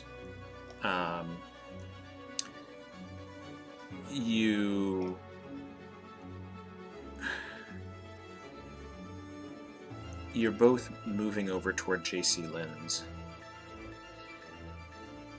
when there is the loud sound of a gong. Shit. And a current of excitement ripples through the crowd as the figures of the royal family sort of look at each other with sharp gazes and sort of mutter to each other quietly. I think we got to speed this thing up. Yeah, I assume Jacob told me to I grab Charlie and start moving towards Lens. Give me the damn bottle. And so just give me the damn bottle. You're still holding the valise too, by the way? Yeah, I was going to ask about that. Yeah, I am. I haven't It's never going to leave my sight. Willow, what do you do? So you see them, you hear the gong, Yeah, we're moving with urgency. and surely there's time. I'm gonna do like a Poppy. Girl, I know it's you. I love you, but I gotta go. You gonna turn? Our time has come and gone. Yeah, because I feel the conflict in this moment. I am torn. But I am holding in mind that the only way out is through, and I am following this pack of weirdos over that way because they're hauling it. Okay, so I'm going that way. Final answer. Just like the brunch you never showed up for. That's right. That's right. Should be like, when we are we never going got to that movie. Right. Oh man. So it visibly it palpably tears you inside. Because you see she's feet away from you right now. Right there, your twin sister. And you begin to sort of pull away and move across the room, and you hear that laugh from her one more time as you move closer to Jacob and Charlie, who at this point have handed this, or have sort of grabbed hold of J.C. Lynn's, who's this sort of middle-aged guy in an old-looking suit, and he's not only wearing this typewriter mask, but he's carrying this portable typewriter under his arm. And when you sort of call out to him or grab his arm, he says, "Yeah, how can I help you?" And you can smell the gin on his breath. I think we can help you. Oh, really?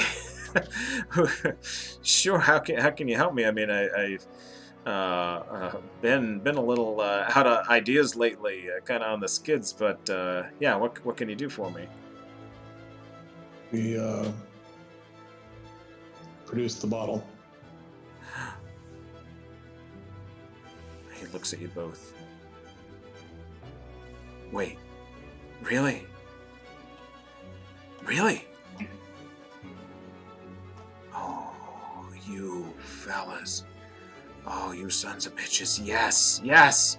And he puts the typewriter down on the ground. He takes the bottle and begins to pick away at the heavy wax on the cork. He laughs uproariously and continues to struggle with the cork as Willow, you get closer. And just as you walk up, his nails are bleeding from the torture of ripping away this wax. But then he's able to pull out the cork, and he holds the bottle up to his ear, and he listens. And it's quiet. And then he begins to smile and nod. And he pulls the bottle away. And he hands it to Willow, you, as you walk up. And to Jacob and Charlie, he says, I know the story I need to write. He picks up the typewriter and he grabs Charlie. He grabs you by the shoulder and he says, Along the shore, the cloud waves break. The twin suns sink behind the lake. The shadows lengthen in Carcosa. I know it! I know it! Oh, he slaps you on the shoulder. I'm going to go start writing right now. And he heads off into one of the corners. And you have the realization that Charlie, you especially, but because you've read this book so many times at this point, that you've perhaps just given birth to the play The King in Yellow.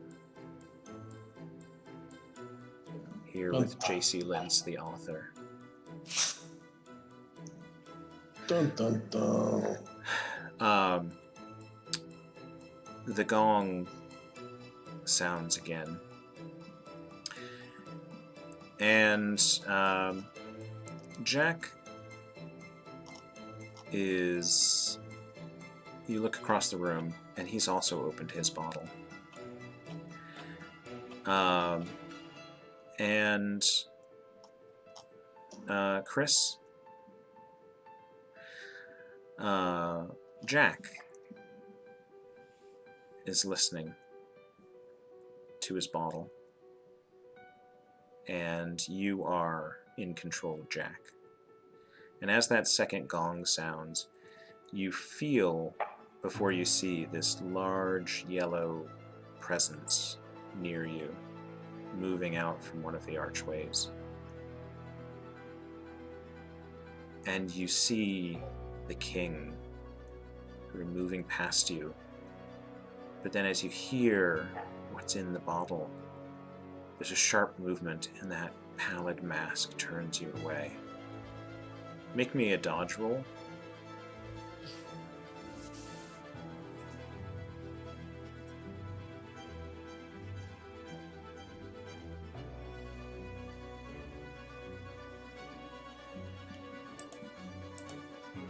And actually, this should be a dodge roll as Jack. Yep. Just just so you know. Right. Boom! Oh! Very Dodge nice. it! So Go, Jack, go. you stumble out of the way as this enormous figure sort of rushes past you and vanishes past you back into the shadows, leaving behind the stench of rotten flesh and cinnamon. But as he passes, the cloak behind him, this tattered yellow veil, sort of catches at you and whips around you, and you feel it sort of tugging at your hands and your arms, and you're suddenly engulfed by the cloak, and as you pull the fabric away from your eyes, you realize you're not in the palace at all.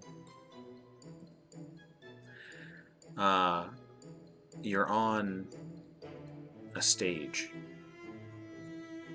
performing a play for a silent, earnest audience. These other actors are on the stage dressed as partygoers, and they're staring at you, waiting. None of the words that they're speaking to you make sense.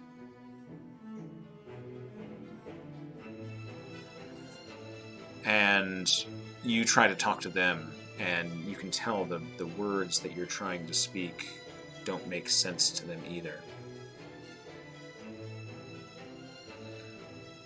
And you find yourself outside in New York City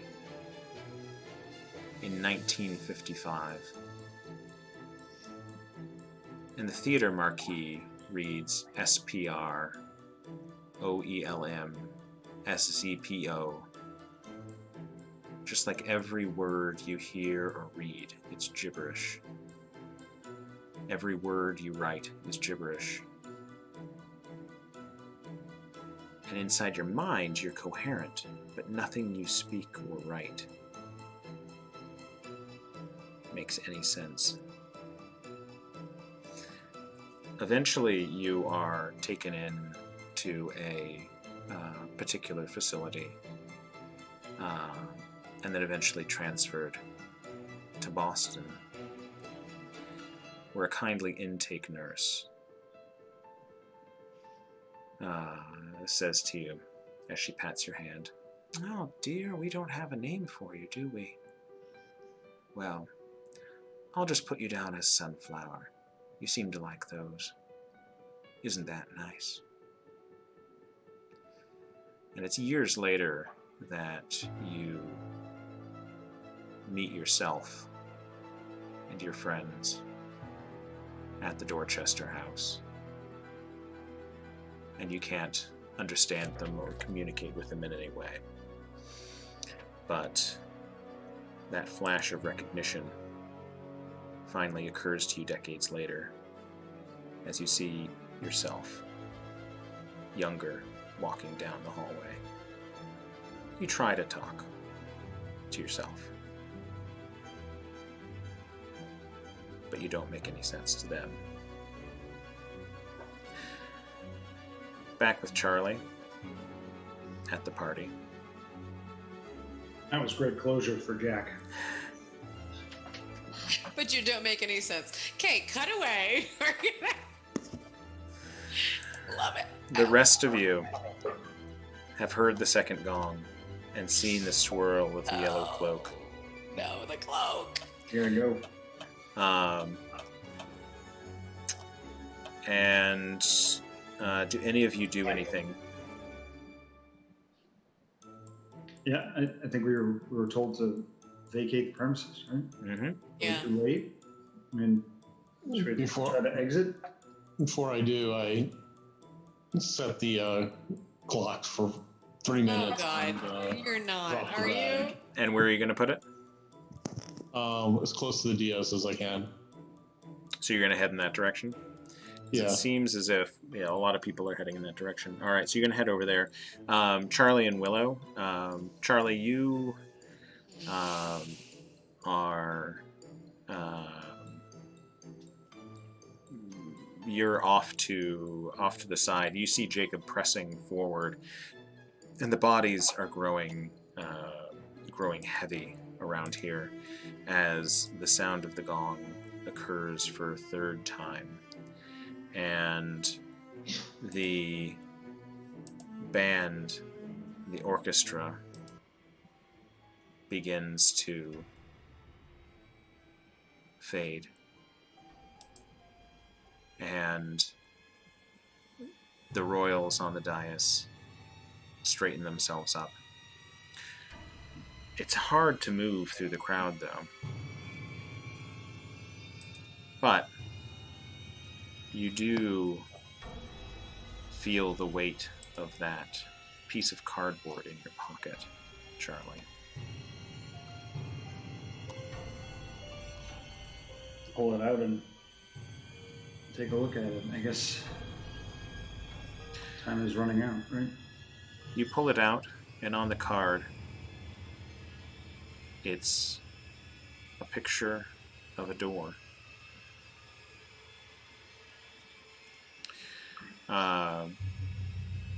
And a small, uneven door embedded in a wall.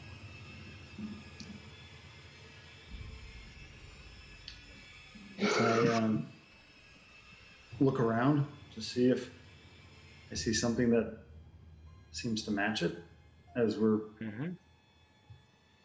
Pushing away. pushing through. Make a search roll. God.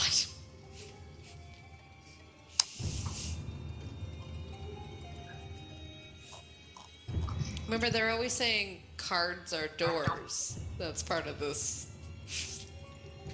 Right? Throw it up against the wall and then run at it. Choo, that's right. Just run into the card stuck to the wall. Oh, my search. No.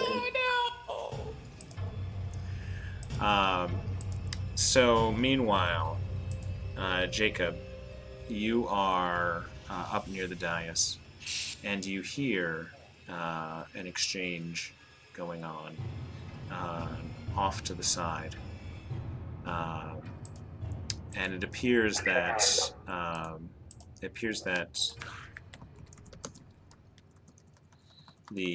some of the royals are talking to each other, and one of the sisters is calling down the dais to the other side that it is nearly time for the unmasking. On the fourth gong, it will be midnight, and then it will be time to unmask.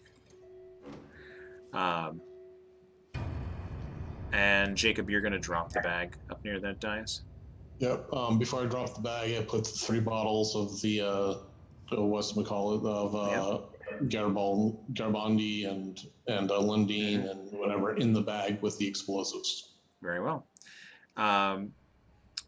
You are pressed in by individuals you're pushing up toward the dais. I need a strength check from you. Oh boy. Oh, come on.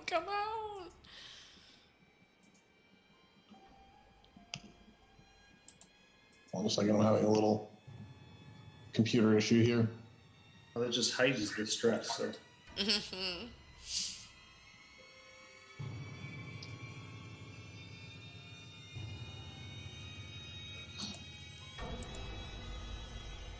It's like 30 seconds left on that.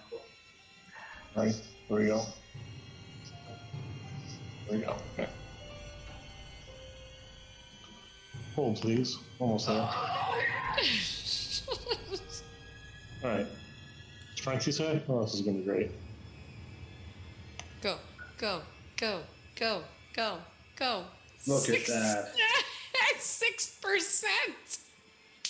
You push back. You push Bull through the crowd away from this bag, and you are looking around and you see you see Charlie standing there looking at this car, like staring around at the walls. Willow, you're by his side. Are you doing what are you doing? I'm As looking Jacob at pushes. a card of a door, and I'm saying, I wish there was a door. we gotta go out, get out. Where's the real door? We need a real door. And Willow, make a search roll for me. Can you bail me out, please?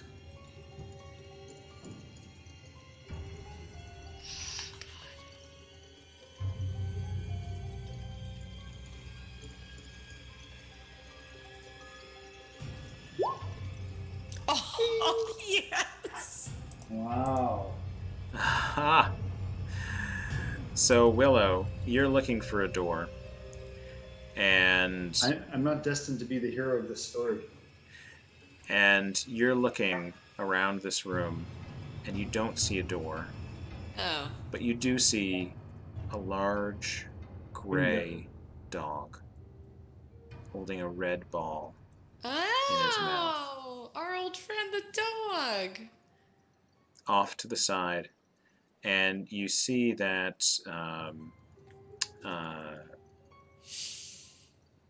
somebody's sort of giving it a scratch on its head, and then it turns and heads into one of the alcoves. Charlie, follow that dog. Where's Jacob? What's he doing with that bag?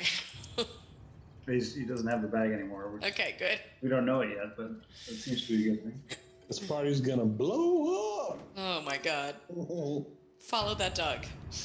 You follow that dog. All right, so you head in that direction. I'm going to need each of you to make. Let's see.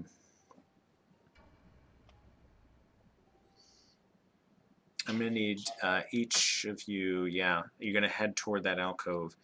You, Jacob, you've left the bag there. Are you going to wait for it to go off, or are you Hell going no, to? I'm getting the hell out of here. Mm-hmm. You push on, and you enter the alcove just as the fourth gong sounds, and off in the distance, you hear a shout and a cry, "Unmask! Unmask!" And you hear a rustle as people begin to pull off their masks. And you see around you sallow faces and dead eyes, mirthless mouths, staring up at the dais. And you hear a woman's voice, You, sir, you should unmask." And a deeper voice, Indeed, it's time. We've all laid aside disguise but you. I wear no mask. And as you head into the alcove and see a small, misshapen door, you hear a truly terrified voice screaming, No mask! No mask! And you pull open the handle of the door, through which the dog has just sort of snuck through the empty, or the open doorway. You pull open the door further and slip through. All three of you go?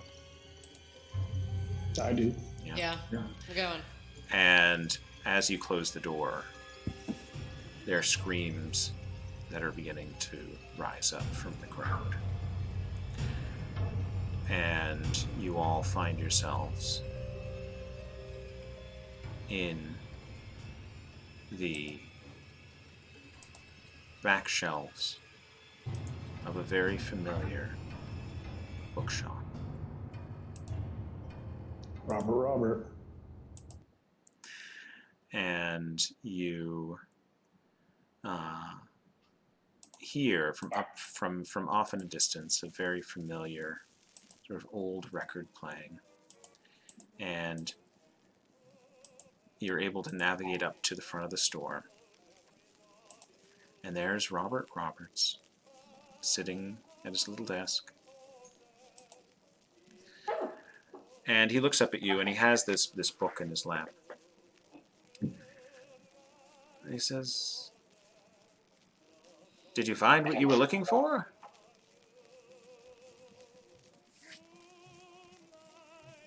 Not really sure. Ah. Well, do we ever really find what we're looking for? I suppose we're all still looking. After all, he gestures to the book he's reading. It says right here, "And so we come to our end of sorts." He looks at the three of you. "A play that contains multitudes. All who died, all who live, all who yet shall.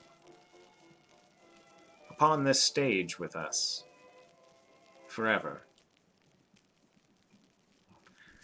Until we begin it again." Final curtain. Closing up shop for now. And he sort of sees you to the door, and then firmly shuts the door behind the three of you as you exit onto a busy New York street. And that is the conclusion. You have managed to lead yourselves through You're Never the Same Again. You've traveled the loop of the Yellow King. You brought J.C. Lynn's his bottle and enabled the play's creation. And you'll never be unable to forget that you're trapped within this fate of your own making. No. But unless you seek out the forces of Carcosa and the King in Yellow again, the King has had his way with you, and there's no need of him to further pursue. And so you can winnow away what time remains outside the play, knowing in full well that when that time is up, you will perhaps see your king again.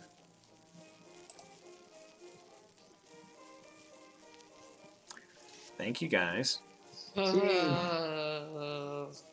Bravo. I don't know if bomb went off. It turns out the bomb was merely a prop. It's the funniest thing. You thought it was real dynamite. No, Just wooden sticks. just wooden sticks, Like painted those red. prop guns where the sign pops out and says bang. Like the blood that comes out as tissue paper. Yeah. Well, thank you guys for taking that weird, Oh, wild man. journey. That was great.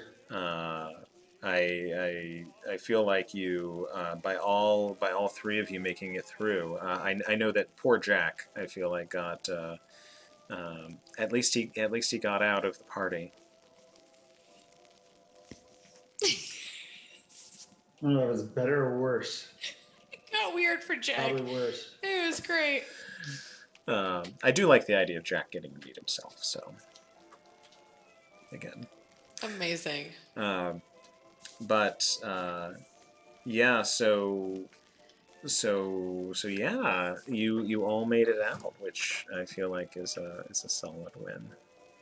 We had some surprising rolling going on tonight. You I did. will say. Surprisingly good. I know, it felt like it could have taken a turn. Brought your several A times. game after a long period of very spotty rolls. So We were saving it up for tonight. I like how Jack successfully dodged and then doesn't understand anything for the rest of his life. well, so I'll say the other option was not particularly was rather unsightly. He would have been crushed again. Consumed. Not this again. Consumed by the king. Consumed. Ooh. Yep. Huh. How many He does not like people to upset the natural order of things. So How many evenings do we spend? Did you 19, the number? 20? Wow. Yeah, Wow, that was quite a while. Oh, guys. I Is there know. anything you were disappointed that we didn't like stumble across or anything like that? No, I mean, this is, so I will say, like, I was very excited to try this out because it's a very weird, trippy sort of experience. It could have gone in so many different ways.